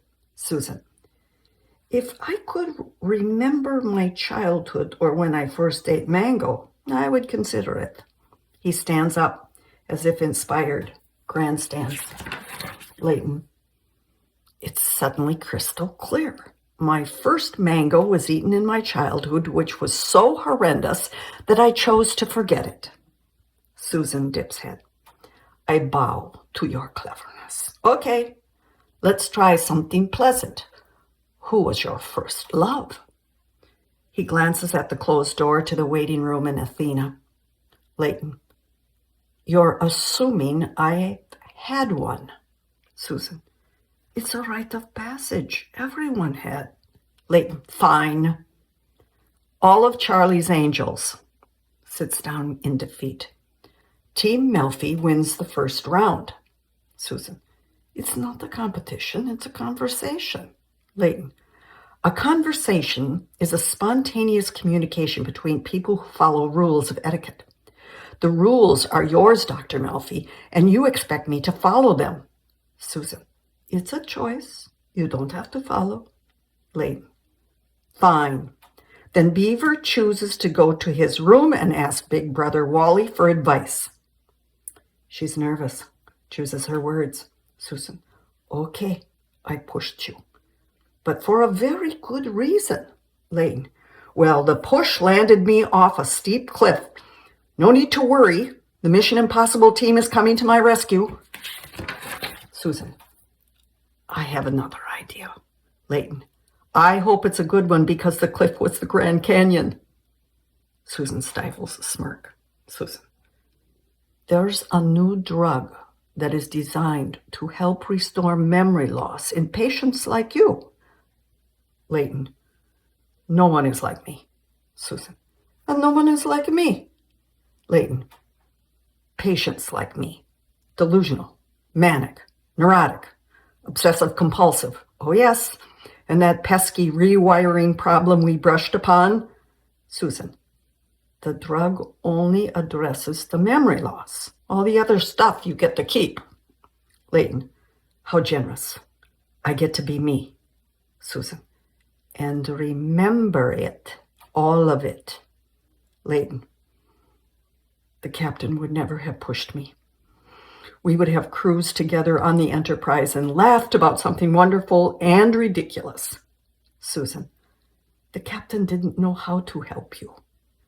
Leighton chews on the remainder of his mango. She watches him desperately. Leighton. So who was your first love? Susan. Yuri Burkishkin. He kissed me in the cloakroom on my cheek in 3rd grade. And I was in love. Leighton sighs. Team Melfi wins round 2. Interior memory care house day.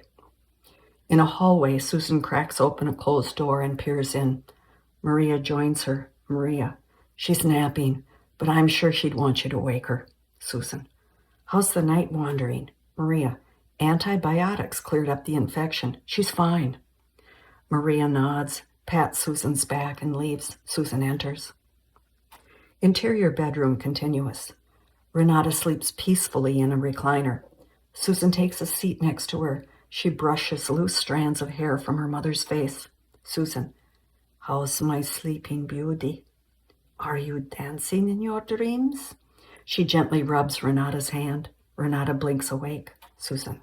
Ah, back to earth. Renata smiles. Renata. Susie Q. Susan cheek kisses her. Susan reaches inside her purse and pulls out the bundle of sympathy cards from the mortuary. Susan. I thought we'd read these together. Renata's blank gaze drifts to the window. Susan removes the rubber band from around the stack, wraps it around her wrist, and opens the top letter. She reads. Susan. To the family of Dr. Kirkland, I am sorry for your loss, for it is a loss to our whole community. When such a happy heart stops beating, it leaves an enormous void in a world that is desperate for love. Series of shots. Susan unpacks groceries in the kitchen. She fills the refrigerator door with beer, the same kind her father drank. At the kitchen table, Susan references notes and types at her laptop. Leighton Gottlieb has given permission to be part of the study. Signature attached. She clicks send. Susan voiceover. In the last 10 years, Dr. Kirkland has given many hours to our homeless shelter. He has worked tirelessly, helping those with few resources and much need find shelter, jobs, family, peace of mind, and mental health stability. Susan scans her father's bookshelf. She stops on a hardcover, pulls it out. On the front is a picture of Bobby Weston under the title, Beyond the Power of Positive Thinking. Susan voiceover. With his help, we have raised enough money to build an early childhood center to help homeless families and give children a sense of worth and security to prepare them for further education. Susan vigorously works out on a ballet bar. Sweat seeps through her clothing. Susan stands in a steaming shower. Water beats down on her. Susan voiceover. The board of directors has unanimously voted to name the center in his honor the James T. Kirkland Schoolhouse. End series of shots. Exterior, Kirkland porch night.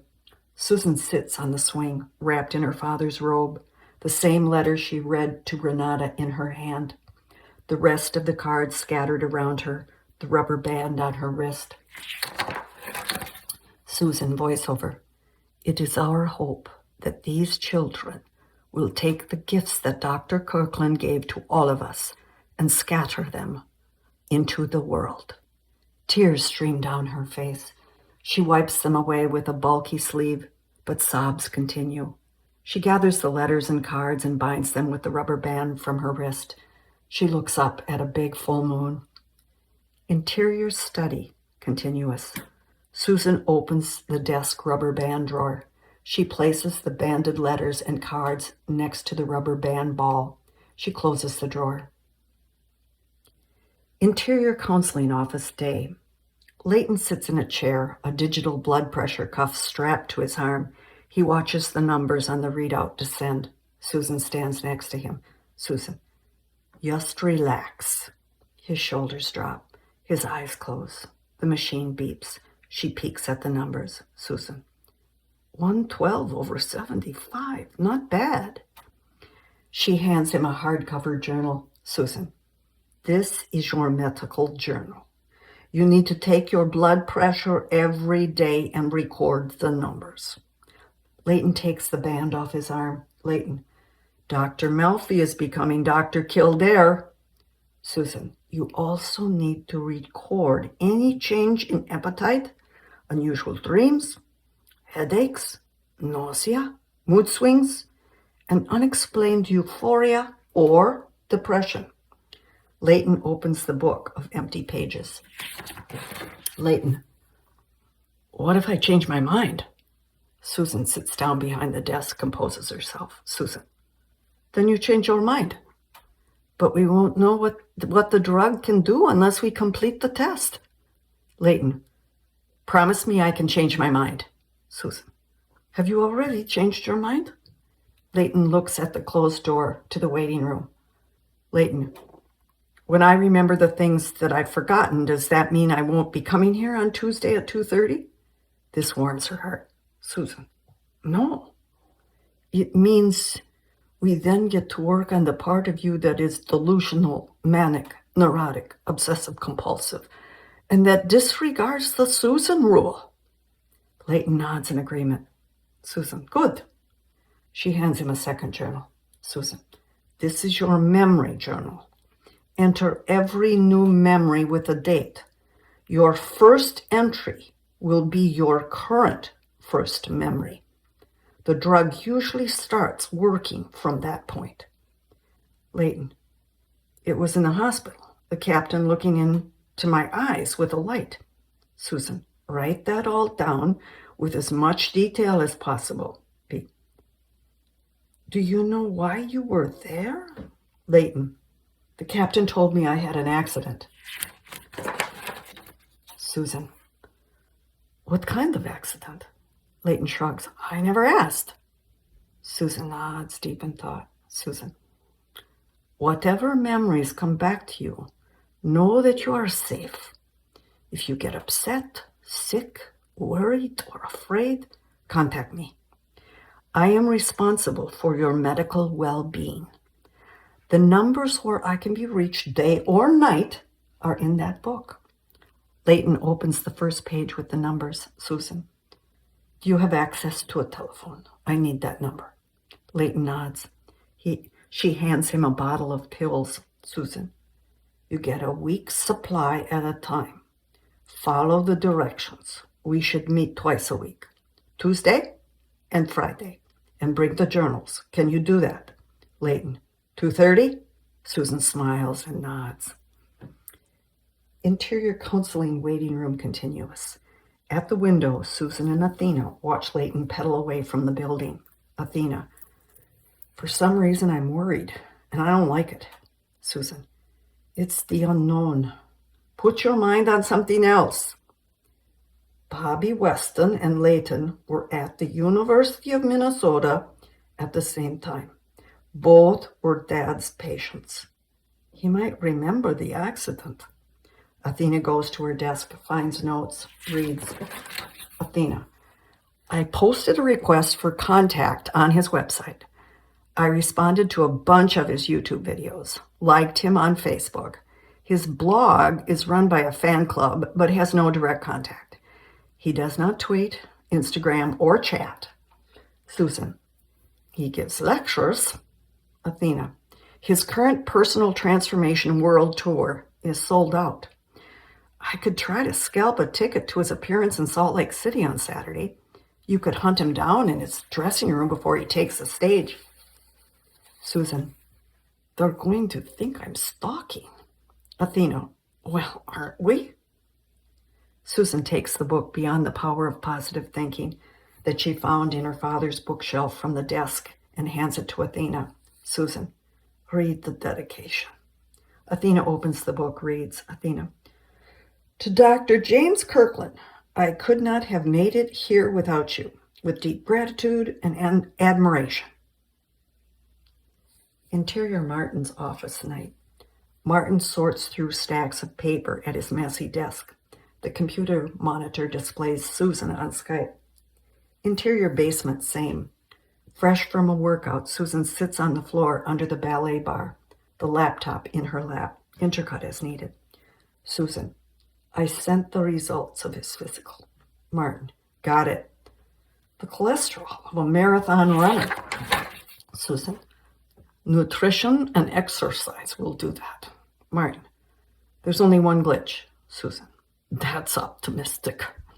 Martin, the board wants him monitored daily. Susan stares into the screen in stunned amusement. Martin, I told them it was impossible. Susan, we are not dealing with a caged animal in a laboratory. The man has a life. Martin, he does? Susan, well, I think he does. Susan takes the laptop off her lap and stretches. Susan, it puzzles me that over all these years, Dad never told Leighton the details of the accident. Show him the newspaper clipping, where he worked at the U, research if he had a family. All of this may have facilitated memory recall. Martin, maybe he did and Leighton forgot. Susan stops cold. Susan, never thought of that. Martin, I'm guessing he presented cues, hoping that involuntary memory would trigger a chaining of the past. One memory would lead to another, and so on. Susan, but by not grounding his treatment in reality, Leighton has developed methods of coping that are, Martin, delusional? Susan, sort of. More like bizarre entertainment. I'm worried what reality will do to him. Martin, maybe your father thought that forcing Leighton to remember could cause a stress disorder. Susan, push him over the cliff? Martin, well, being a little less dramatic, complicate the avenue to recall. Susan, maybe he didn't want him to remember. Susan hangs her head deep in thought. Martin looks at his watch, gathers up papers. Martin, you're overthinking. Research mode, Dr. Kirkland. Stick to the facts. Susan looks up at the screen. Martin reaches down to find a briefcase, leaving the screen. Behind him on a ledge is a lovely picture of Ellen. Susan is slapped with the reality of the picture. Martin hastily loads his briefcase with papers and a laptop. Susan, have a nice dinner. Martin, thanks. Good work on Gottlieb, but don't slack off on the research daily analysis. I need it. Susan, you can count on me, Dr. Norman. Martin's Skype image disappears. Susan's laptop picture shows the two of them in lab coats, smiling at each other. Exterior, Kirkland porch, night. A waning moon among silvery clouds comes into view in a camera lens. Click. On the swing, Susan, in her father's robe, camera in her lap, drinks a beer. A waning moon in the sky. Interior, counseling waiting room, day. Susan patiently looks out the window. At the desk, Athena is glued to her computer. Athena, I think Bobby is avoiding us. No direct emails. Welcome to my flock. Buy my books. Join my fan club. Sign up for my newsletters. Go on my cruise. Susan glances at a wall clock. It reads 2:25. Susan, seems Mr. Weston's handlers don't care about his connection to Dr. Kirkland. Athena, could be past history makes them a little nervous. Susan focuses on the view out the window. Leighton pedals up to the building. Susan, he's here, on time. Athena, he always is. Susan, but not on a Friday. Susan scrambles to the couch, picks up Bobby Weston's book, crosses her legs in a nonchalant pose, pretends to read.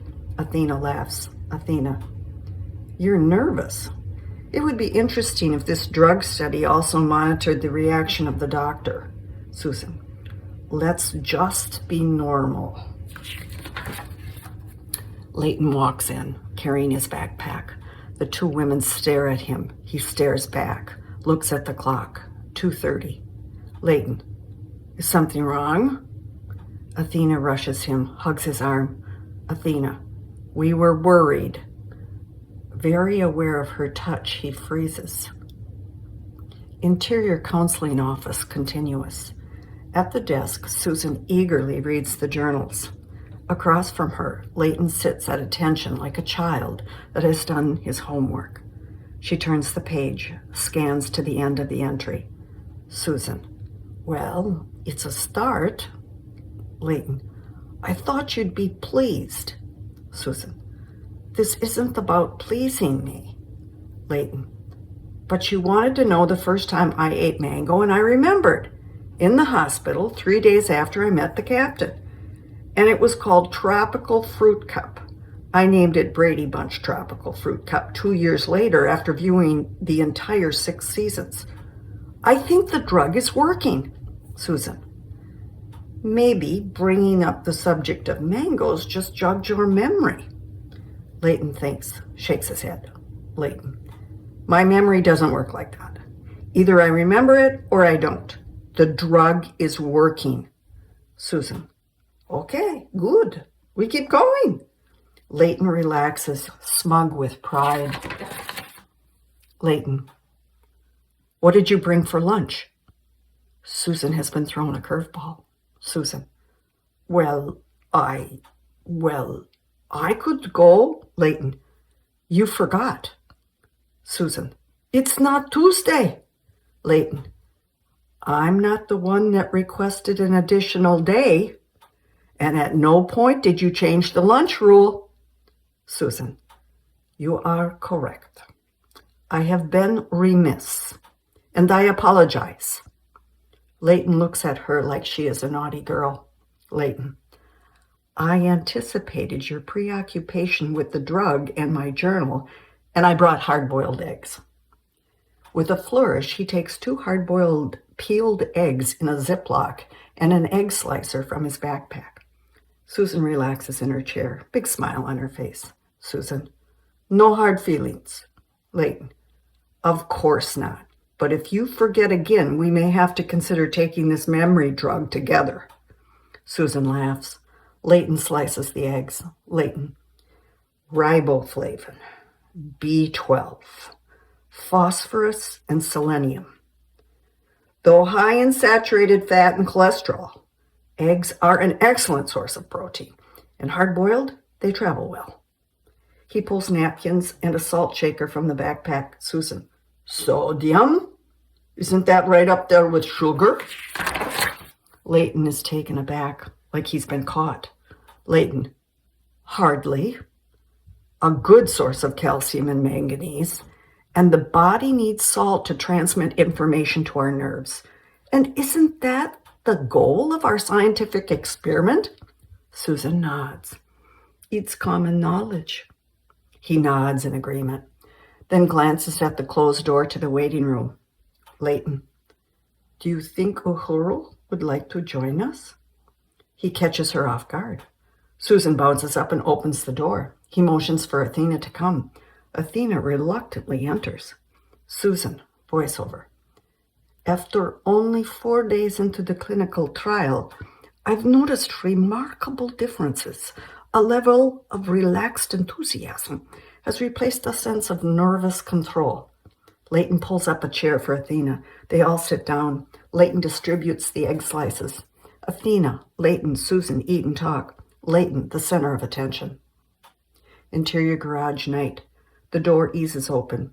The light blinks on. Susan drives in. On the seat next to her is a grocery bag. Susan, voiceover.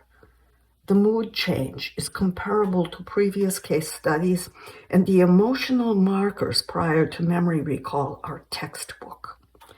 Interior kitchen night. Susan takes a fresh pineapple out of the grocery bag and places it on a cutting board. She chooses a large butcher knife and attempts to cut off the bristly top. After a couple attempts, the knife slices through. Susan, voiceover. New memories were minimal and perhaps scientifically non-existent. However, Layton's conviction that the drug is working was unshakable, even if its results could be a placebo effect. Susan sits at a table, fixated on her work at the laptop. Her fingers fly over the keys, an empty dinner plate pushed to one side next to a half-empty bottle of beer. Susan, voiceover. So far, the candidate is responding exceptionally well with no suicidal behavior. Susan finishes typing and clicks the send button. The internet page vanishes and her laptop picture appears. A beautiful waning moon among silvery clouds. Exterior memory care house day. Susan waits at the closed front door. She rings the doorbell again and peers through the glass. Maria unlocks and opens the door, a worried look on her face. Susan, what happened? Maria, we're not sure. Susan enters. The door closes and locks. Interior memory care house dining room continuous. Betty Jo and Susan sit across from each other. Maria pours all three coffee and joins them. Betty Jo, she was fine 2 days ago when I did a wellness check. Maria, the setback seemed to happen yesterday when the group went on a boat cruise excursion. Susan, she loves the water. Maria, well, that went fine, but on the bus ride home, they witnessed a car accident on the freeway. Susan, was she hurt? Betty Jo, no, but the bus was detained while the police and ambulance attended to the victims. Maria, ever since then, she's turned inward. Susan, did she ask for me, for Susie Q? Maria, no, she hasn't spoken since then. Betty Jo, has she ever been in a serious car accident? Susan thinks. Susan, she doesn't drive. Betty Jo, your father? Susan shakes head. He's had the same car for over 20 years. Old Betsy. Did you try music? The Giselle DVD? Maria nods. She didn't move a muscle. Susan, her appetite? Maria, we had to feed her last night and this morning. Betty Jo, if it's just the trauma, it could pass. She might forget it. But I suggest scheduling a reassessment. A sad Susan nods. Interior memory care house living room day. Renata and Susan, holding hands, sit on a sofa, watch a home movie and TV of a young Susan dancing. Renata's face a blank stare. Susan watches her mother. Interior Kirkland living room night. William and Carrie sit next to each other on the sofa in a still, silent, waiting mode. Dr. Kirkland's urn on the table before them. The outside door is heard opening. Items being deposited on a table, the shuffle of walking. Susan appears at the entrance to the room. She gawks at them. They shift their eyes at each other, at the urn, at Susan. Susan, William, this is a surprise. William, yeah, hi. More sympathy cards. He reaches in his pocket for a bundle wrapped with a rubber band. He hands them to her. Susan, I really appreciate this. William, the offer on the memorial room is still good. Or the diamond. Susan sits down, the bundle in her lap. Susan, no, that's okay. Holds up the cards. But thanks. She smiles. William and Carrie return uncomfortable smiles. Susan, dinner smells great. Carrie, pot roast. Susan, would you two like to join me for pot roast? Carrie shakes her head, elbows William. William, Susan, I'm also here on Carrie's behalf. She feels very uncomfortable with the urn in the living room. Susan's eyes fall on the urn. Susan, I didn't know. We can put it in a closet. Carrie tears up. Carrie. You can't just hide him somewhere. He should be in his study. That's where he would go. That was always the messiest room. It's not right to put him in the living room. Susan. Oh, okay. We'll put them in the study. There are plenty of bookshelves. Carrie. Not the books. Susan waits, afraid to respond. Carrie. The desk. Susan nods. You can put him anywhere you want. Carrie. Thank you. He'll be more comfortable. Carrie scoops the urn from the table and hustles from the room. William. You're very understanding. Susan shrugs. I don't have a preference. The desk is fine. William. It was really bothering her. Susan. Well, we fixed that. Carrie returns with a happy face and her purse on her shoulder. Carrie. I'm ready to go. William gets up. Susan. You two going on a date? William. A second date. Carrie takes William's arm in excitement. Carrie. He's showing me the mortuary, how it all works, what goes on behind the scene. Isn't that cool? Susan. That's beyond cool. William gives Susan a cavalier grin. Carrie tugs him towards the door. Carrie. Let's go. Susan. Have a wonderful time. Carrie. Oh, we will. William turns back and winks at Susan. Interior study continuous. Susan sits behind the desk, light on, the urn before her. She opens the rubber band drawer containing the first batch of sympathy cards. She places the second batch with them and closes the drawer. She looks around the room at books and pictures. Her gaze rests on the urn. Susan. Good night, Dad. She pulls the chain on the desk lamp. The room gets dark. Interior counseling office day. Leighton sits comfortably, quiet across from Susan at the desk as she pores over his journals. Susan. Blood pressure. Excellent. She furrows her brows but plods through his writing. Susan. Ah, the first time you had lime jello. Leighton. With whipped topping. Susan. Yes, with the topping. Leighton. I didn't care for it. Susan. The jello or the topping? Leighton. The topping. It was an undistinguishable fat, whipped and sweetened into something white. Susan nods, understanding. Leighton glances at the closed door. Susan. Do you remember the first time you rode your bicycle after the accident? She watches him closely. Leighton. I never forget how to ride. It's a skill once learned, never forgotten, hence the saying. Susan. That means your sensory motor memories were intact, but do you remember the actual event? Leighton. Yes, the captain showed me how to secure my pant leg with a rubber band to avoid getting it caught in the chain. Susan. And where was that? Leighton thinks. Leighton. At the house where I live. Susan. Do you remember the bicycle? Leighton. It was a Fuji 10-speed, white. Susan becomes serious. Flashback. A yellowed newspaper clipping falls from a book to the floor, revealing a picture of a mangled white bicycle surrounded by blood. Back to scene. Susan. Did you buy the Fuji? Leighton. No, the captain gave it to me as a gift. I haven't thought of that in a long time. Does that mean the drug is working? Susan. Not necessarily, but it's a start. His eyes dart to the closed door. Susan follows his gaze. Susan. She called in sick this morning. Leighton. Is it serious? Susan.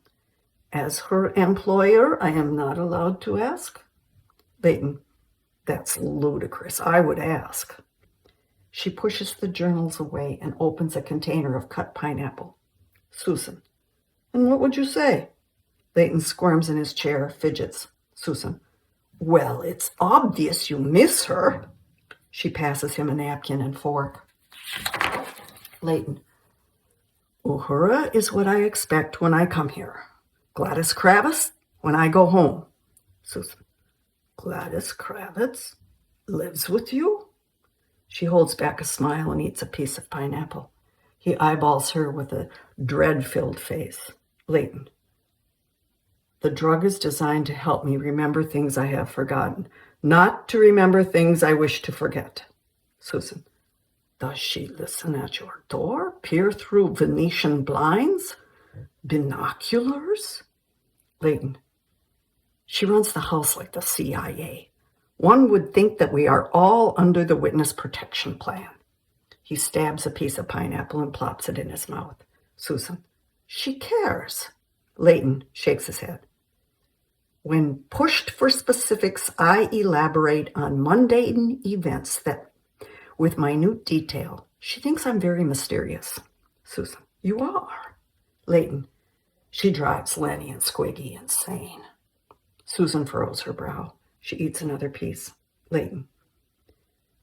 Their retaliation tactic is to develop complex schemes that flop miserably, which deceive Gladys and entertain their very small brains. Susan. But in your own way, you do the same thing. Leighton. No. She finds me extremely amusing, and there is no greater gift or compliment than sharing humor. He takes another piece, eats it. Susan. Is there a Laverne and Shirley? Leighton shrugs. Personal information is not discussed. However, I do know that if there is, they do not live in our basement. Susan. Who's in the basement? Leighton. Felix Unger and Oscar Madison. Susan. Poor Gladys. Leighton. They are immune to her. Too busy fighting. Susan. How long has this gone on? He ponders. Leighton. As long as I can remember. They both stab a piece of pineapple. Susan. So if I called your emergency contact number, who will answer? Leighton. The director of the CIA. Susan nods and chews. Interior kitchen night. Susan washes dishes at the sink. The Skype microphone clipped to her shirt. A note on the counter. Wash the dishes, all of them. The laptop on the table shows Martin at his desk.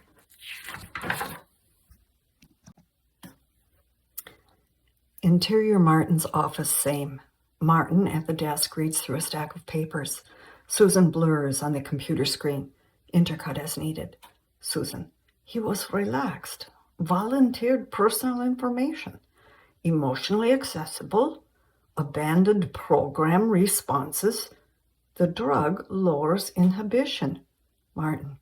Just as you reported. Textbook. Susan. But I'm seeing it. It's remarkable. It aids in therapy. She stops with the dishes and looks into the camera, makes eye contact, and sits at the laptop screen. Martin. Maybe he's just getting familiar with you, trusts you. Susan. Absolutely not. It's the drug. Martin chuckles. Martin. Okay, I'll bite.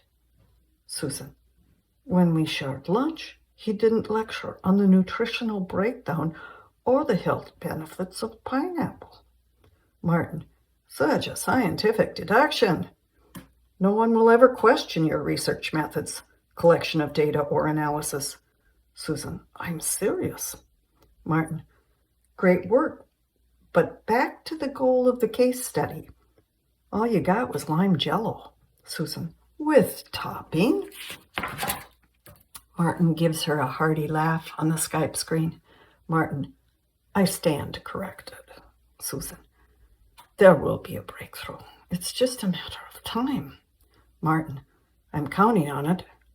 He puts the paperwork down. Martin.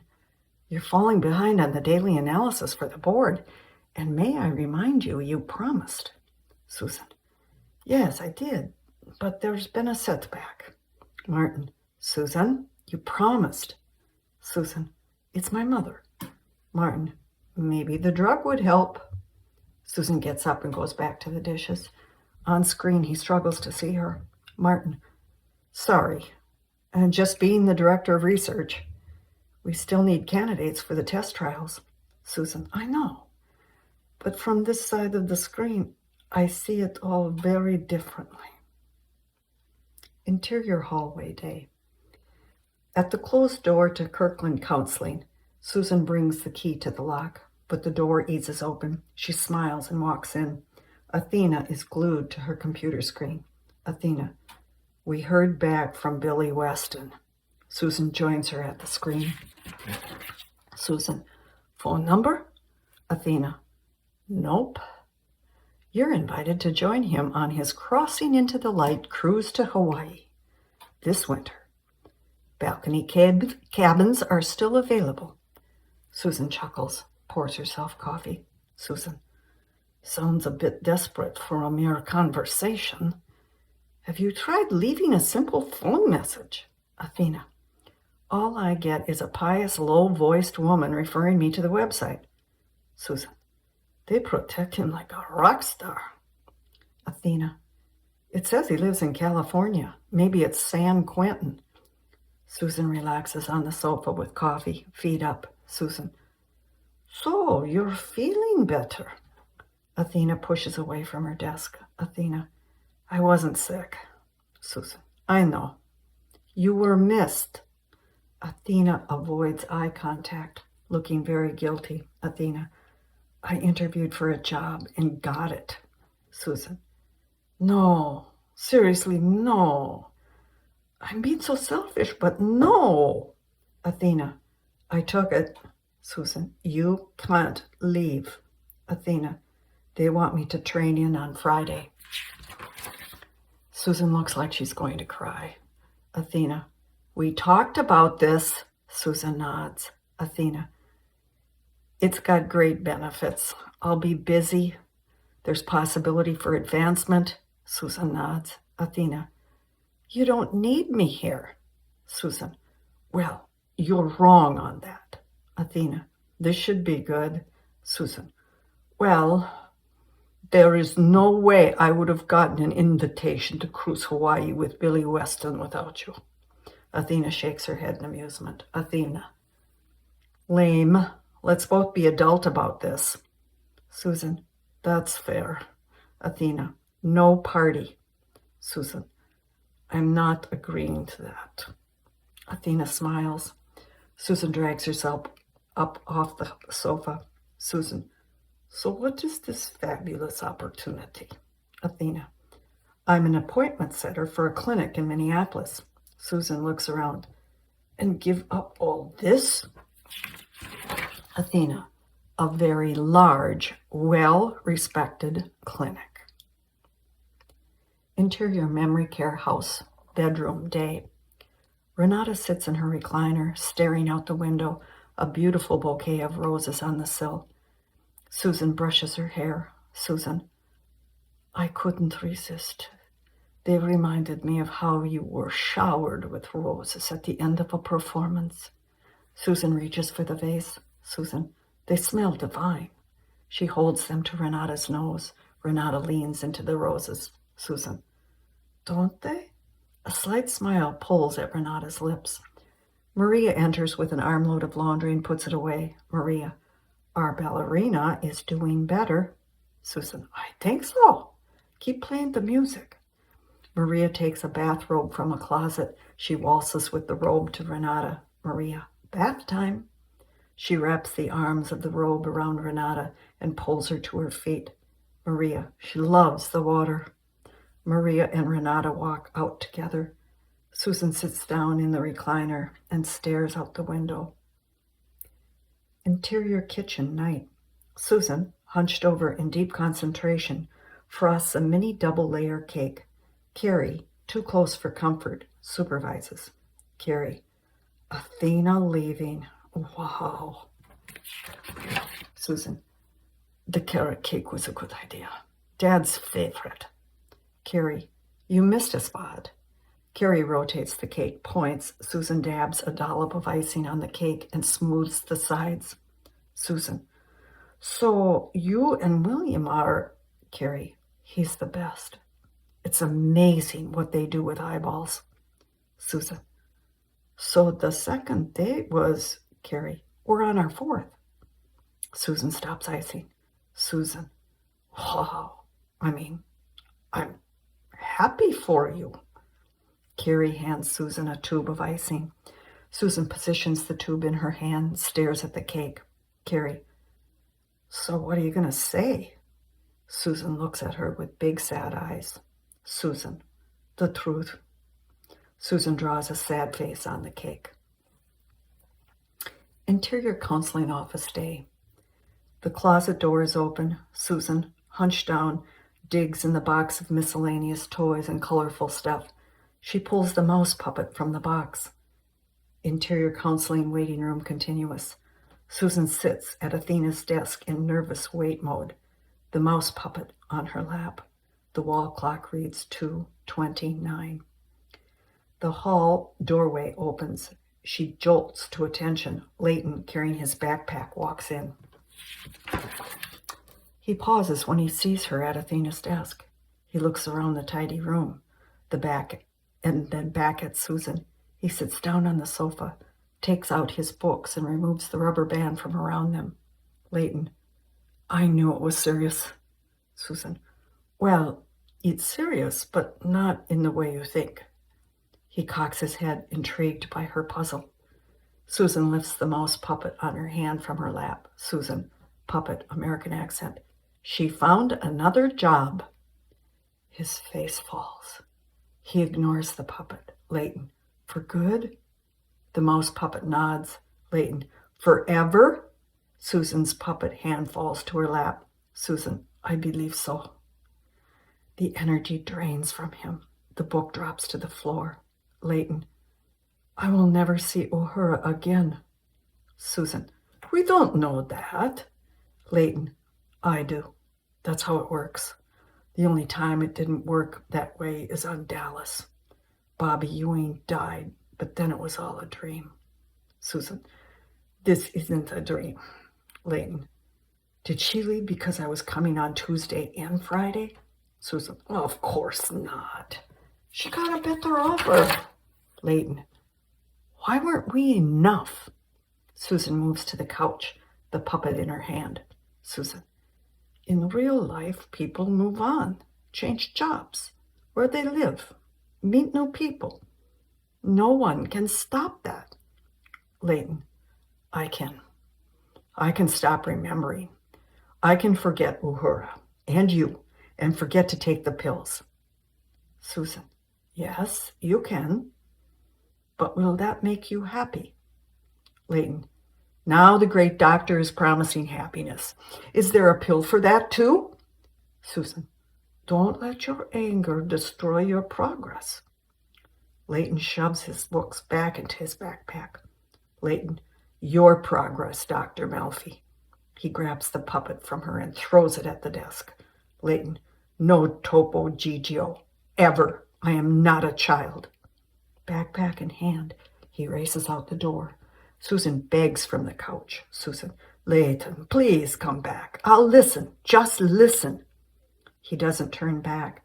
She flies off the couch to the desk, snatches her purse from a drawer, and pulls out a smartphone, presses buttons. Susan, American accent. What is topo gigio? The phone chimes. A picture of a mouse puppet appears. She looks like she's going to cry. Her eyes find the rubber band from his books on the floor. External Kirkland porch night. A despondent Susan sits in the swing, snuggled in her father's robe, a bottle of beer in her hand, the moon in the sky. She gulps down the rest of the beer. She lets out a sorrowful sigh, lifts the opening of the bottle to her lips. Susan. Susie Q calling Dad. Come in, Dad. Susie Q calling Dad. Please, come in. On her wrist is the rubber band from Leighton's books. Interior study, continuous. At the desk, Susan opens the rubber band drawer. She takes out the 2 bundles of sympathy cards, places them on the desk. She loosens the rubber band on her wrist and winds it around the rubber band ball. She holds it in her hands. Her eyes go to her father's notes about Leighton on the bottom of the drawer. She touches the book. She puts the rubber band ball back, then the empty cards, sympathy cards on top of it. She's just about to close the drawer but stops. She pulls out the second batch of cards. On the top of the stack is an envelope with the return address for Bobby Weston in California. She pulls it free of the rubber band, opens it, reads. Susan voiceover. Dear Susan, my father informed me of the untimely death of Dr. Jim.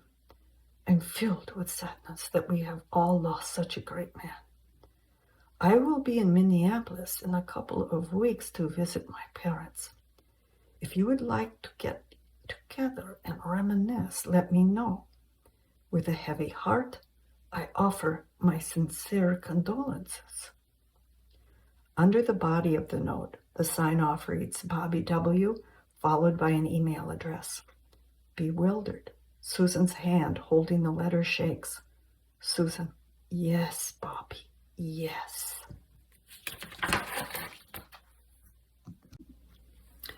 Interior Martin's office, same night. Looking worn out and very tired, Martin sits at his desk, talking to Susan's image on Skype.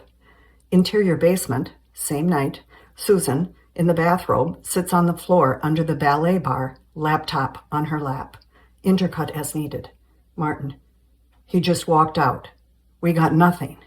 Susan, nothing? We now know how emotionally fragile he is. That's a component that we haven't considered. Martin, and that affects cooperation. Susan, big time. And keep in mind that I didn't get a chance to read his journal. There may be some new memories we don't know about. Martin, true. Tuesday will be important. Susan, I've made contact with someone that was at the university at the time of the accident. He may know something. Martin, something about... Susan, the accident. Martin, you're losing focus. We don't care what happened. We only care what Gottlieb remembers because of the drug. Susan, I am capable of having more than one focus. Martin, that came out wrong. But there's no point taking the drug unless you are impeccable with the monitoring. Susan, I understand.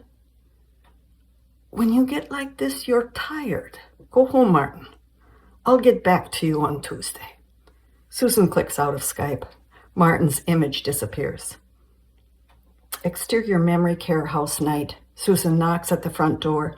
The exterior light blinks on. The door opens. Susan, I just want to say good night. Interior memory care house bedroom continuous. A nightlight gives off a glow. Susan sits in the recliner, looking out the window into the darkness, her reflection in the window. Renata lies peacefully asleep in bed.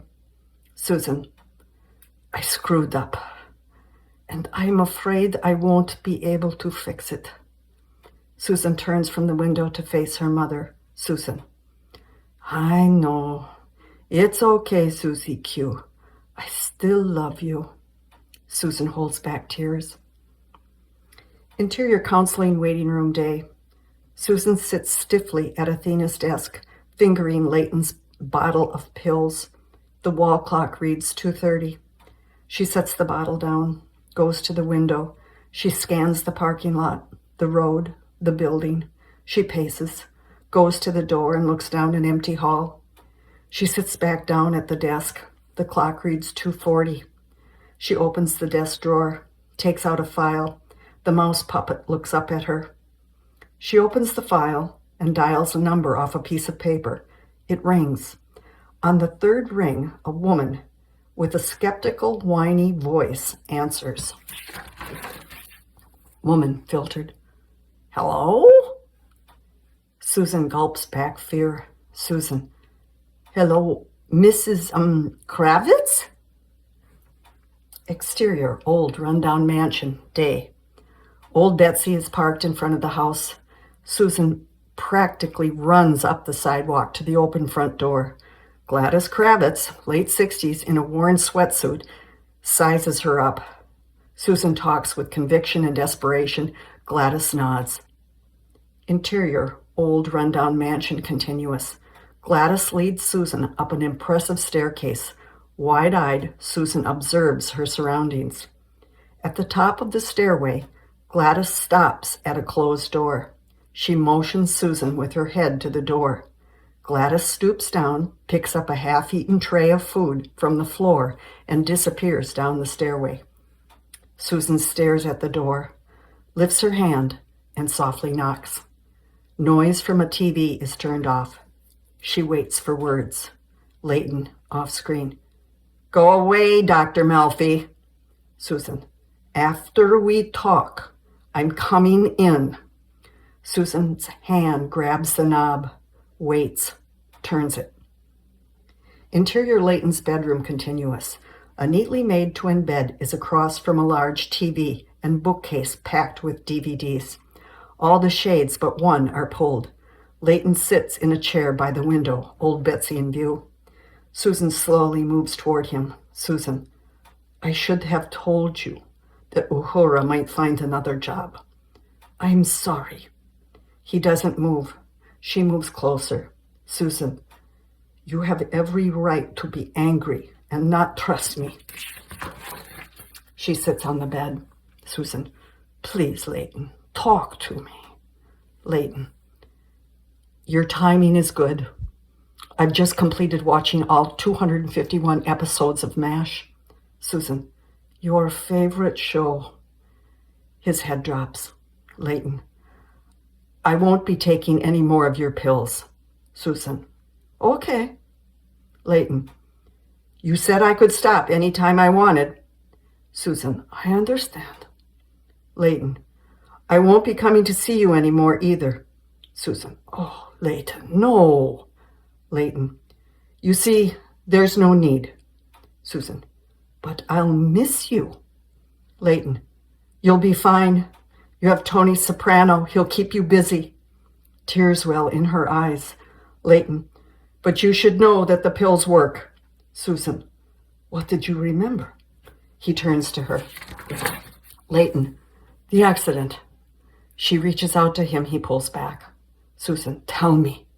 Leighton, it's very simple. I caused it. It was dusk. I was riding down the street and the rubber band around my leg broke. My pant leg got caught in the chain. I reached down to free my trouser and the chain, and I veered into traffic. Susan, do you remember the car, the driver? Leighton, only headlights. Susan, this is a big deal that you remembered. He sighs, pulls down the shade. Leighton, it's time for you to go. She reluctantly stands. Susan, I'll be waiting for you on Tuesday at 2:30. I hope you come. He holds back emotion. Leighton, I tried to get on my bicycle to come today, but I couldn't be sure the rubber band wouldn't break again. I have to be sure. Susan, begging, I could pick you up or come here. He shakes his head. Susan, there's a way to work this out. We just need to find it. He buries his face in his hands. She moves toward the door, but turns back for one last look. Susan, what are you thinking? Leighton, right now, tell me. Leighton, if the words of the song are true. Susan, song? He lifts his head to her. Leighton, suicide is painless. Interior living room night. The laptop is open on the coffee table. Martin, visible on Skype screen. Susan paces. Interior Martin's office night. Martin strains to keep track of Susan as she paces across the Skype screen. Intercut is needed. Martin, when was his last dosage? Susan, it was not a priority to ask. Martin, the drug does not cause suicidal tendencies. Susan, I'll be sure to let the lockdown ward know that. Martin, you can't be serious. Susan, it's the responsible thing to do. Martin, since he's not on the drug and you have no idea when he stopped it, there is no way you can attribute the behavior to the study. She faces the camera. Susan, I don't care about the study, the drug, the board, the company, or your job. I have a patient that is in dire need of his doctor, and she doesn't know what to do, and you're not helping. Martin gulps in her desperate anger. Martin, what would your father do? Look at it through his eyes. She sits down, thinks. Susan, Dad would never have put Leighton on the drug. Martin stares at her, clears his throat. Martin, I'll understand if the daily reports are delayed. She looks at him with a deadness. Susan, you need to get someone else to do those. I quit. Interior study, same night. Susan, wet hair, wearing the robe, opens her father's book of Leighton's notes. She finds the yellow newspaper clipping, pushes the book aside. On the desk, next to the urn, a tinted note from Carrie reads, "He likes it here." Susan examines the newspaper picture by the light. She reaches into the top drawer of the desk and finds a magnifying glass. Through the lens of the glass, she sees the word Fuji on the white bicycle. She scans the area around the bicycle. Blood, helmet, blacktop, partial image of a hubcap, closer and closer on the hubcap. She jolts upright. Interior garage, continuous.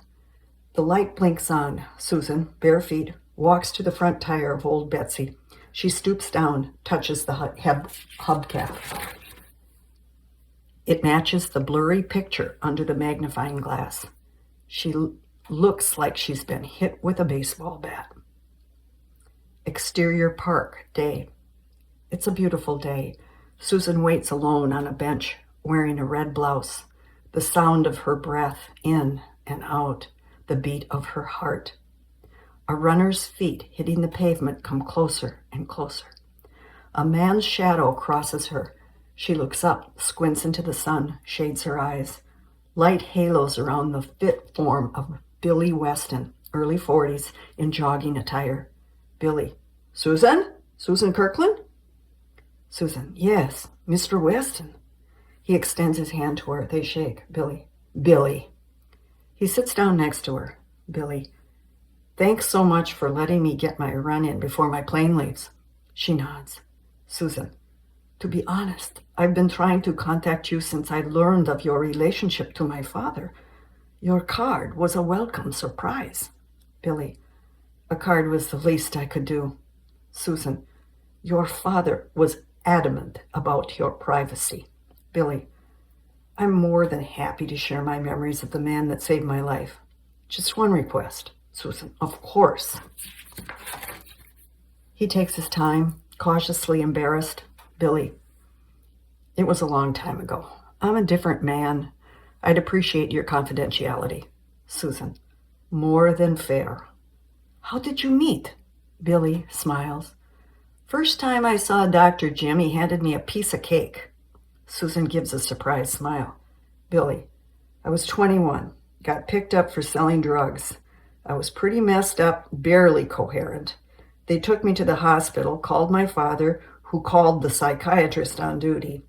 And in walks Dr. Jim and hands me a piece of cake. You've got to like a guy that shares his birthday cake. Susan, so it was his birthday, May 4th. Billy, 1992. Susan, University Hospital. Billy, yep.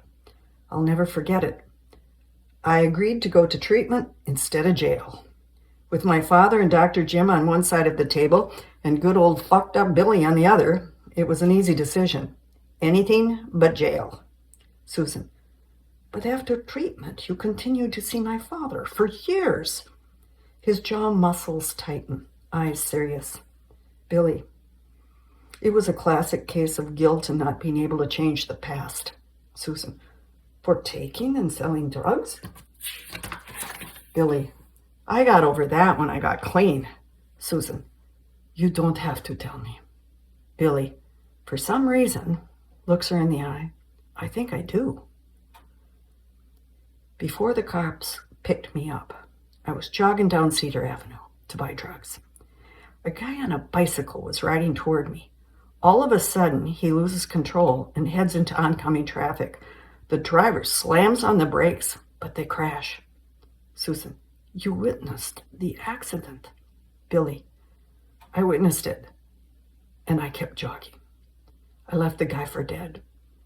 The need to feed my addiction was far greater than my need to be moral. He takes a deep breath, pushes the thought away. Stunned, Susan searches for words, blurts out, Susan, Billy, he lived. Billy, I wondered. Never could find anything in the Strib or the Pioneer Press. Susan, it was in the campus paper, the Daily. His head sinks to his hands. Susan, my father never told you? Billy, maybe he didn't know. Susan, or maybe, did you see the man driving the car? Billy, wasn't a man. A woman with brown hair. That's all I saw. Breath catches in her throat. Susan, do you remember the car? He shakes his head. His watch beeps. Billy, thanks for listening. You gave me peace of mind. It's just like Dr. Jim said, guilt is a waste of time. She nods, absorbing the truth. He stands, stretches. Susan, the cake. Was it carrot cake? Billy nods. I'd never had it. Now I order it whenever it's on the menu. He said your mom made it, dropped it off for the whole staff. Keep in touch. He jogs away. She sits frozen in fear. Exterior memory care house day. Renata sits in the garden, her immobile face to the sun. A sad Susan stands at a distance, watching. She walks to her mother, sits down next to her. Susan, he had to work on his birthday. You felt really bad about that. You decided to surprise him with his favorite cake. Susan takes her hand. Susan, Dad took the bus to work. You thought about those days on the farm when you drove the pickup at harvest time. You got your courage up and drove old Betsy to the hospital. The cake was a hit. Everyone celebrated. He walked you to the car, told you to be careful, go slow. And then my beautiful, gentle mother hit a man on a bicycle. Renata pulls her face from the sunlight to Susan. Susan, and you began to lose your memory, and Dad began to save Layton's. Renata rests her head on Susan's shoulder. Susan, I am so sorry this has happened to you. Your Susie Q loves you. External Kirkland porch night. A despondent Susan, wrapped in her father's robe, sits in the swing, a beer in hand, the mouse puppet on her other. Sounds of the night surround her, the moon above her, Susan to the puppet. And what would Daddy do? The puppet looks back at her, picks up the beer and brings it to her lips. She downs the rest of the beer. Interior Dad's bedroom, same night. Susan, still in the robe, sleeps. She stirs, almost like she's being shaken. She sits up as if hit by lightning. She jumps out of bed. Interior garage, continuous. Susan, bare feet, races in. The light goes on. She goes straight to the tandem bicycle, rips the tarp off. She grabs the handlebars and steers it into the open. She sits on the bike, looks down at the flat tires. Her eyes fall on a tire pump hanging on the wall. Interior, old rundown mansion day. Susan, wearing a blue shirt, knocks at Layton's bedroom door. Susan, Layton, it's Dr. Melfi. Let me in. She waits, listens. Susan, I'm coming in. The door opens. Layton stares like he's seen a ghost. Layton, it's not Tuesday at 2:30. Susan pushes past him into the dark. Susan, I know, we can't wait. She lifts up the shades one by one. He's overwhelmed by her invasion and the light. Layton, what happened? Susan, I had an amazing discovery. He looks her up and down. Susan, not me, out the window. She pushes him to the window. He gasps. On the sidewalk, in all its glory, is the tandem bicycle. Leighton turns to her, shaking with excitement. Leighton, you found the Enterprise. Susan does a double take out the window. It comes together. Susan, I did. Yes, I did. And we're going on a voyage. Leighton, a voyage? Where? Her brain is empty. Susan, we're going to have lunch on the moon. Leighton, the moon? Susan, the moon, why not? Leighton, the moon, you're serious. Susan, desperately, let's go. He grabs his backpack and stops cold. Leighton, I can't. Susan, you can. Leighton, but the chain. She pulls a metal leg strap from her pocket and dangles it in front of him, in his face. He frowns, not sure what it is or what it does. Susan, it's for your leg, to hold your pants. It won't break. He examines it. A smile comes to his face. Leighton, to the moon, Captain Melfi. Exterior old rundown mansion continuous. Susan in the front of the tandem bicycle waits as Leighton climbs on the back seat, the metal strap around his leg. Leighton, I've never had lunch on the moon. Susan, neither have I. She pushes off and they pedal down the road, past houses and through traffic. Leighton, voiceover. What are we having to eat? Susan, voiceover. Cheese, of course. Leighton, voiceover. Excellent choice. High in protein, calcium, phosphorus, zinc, and selenium. Susan, voiceover. You forgot cholesterol. Leighton, voiceover. Yes, Captain, I did. Susan, voiceover. I get points for that. Leighton, voiceover. Double points. She laughs. Susan, voiceover, calls out. Space, the final frontier. Leighton calls out. These are the voyages of the Starship Enterprise. He laughs. Leighton, voiceover. Do you think Uhura will be there? Susan, voiceover. We'll look for her. I hear the view is fabulous. They pedal with gusto. Susan, voiceover. To the moon. Leighton, voiceover. To the moon. With playful enthusiasm, Leighton stretches his legs off the pedals and throws up his arms toward the sky. Freeze frame. Fade out. The end. To the moon.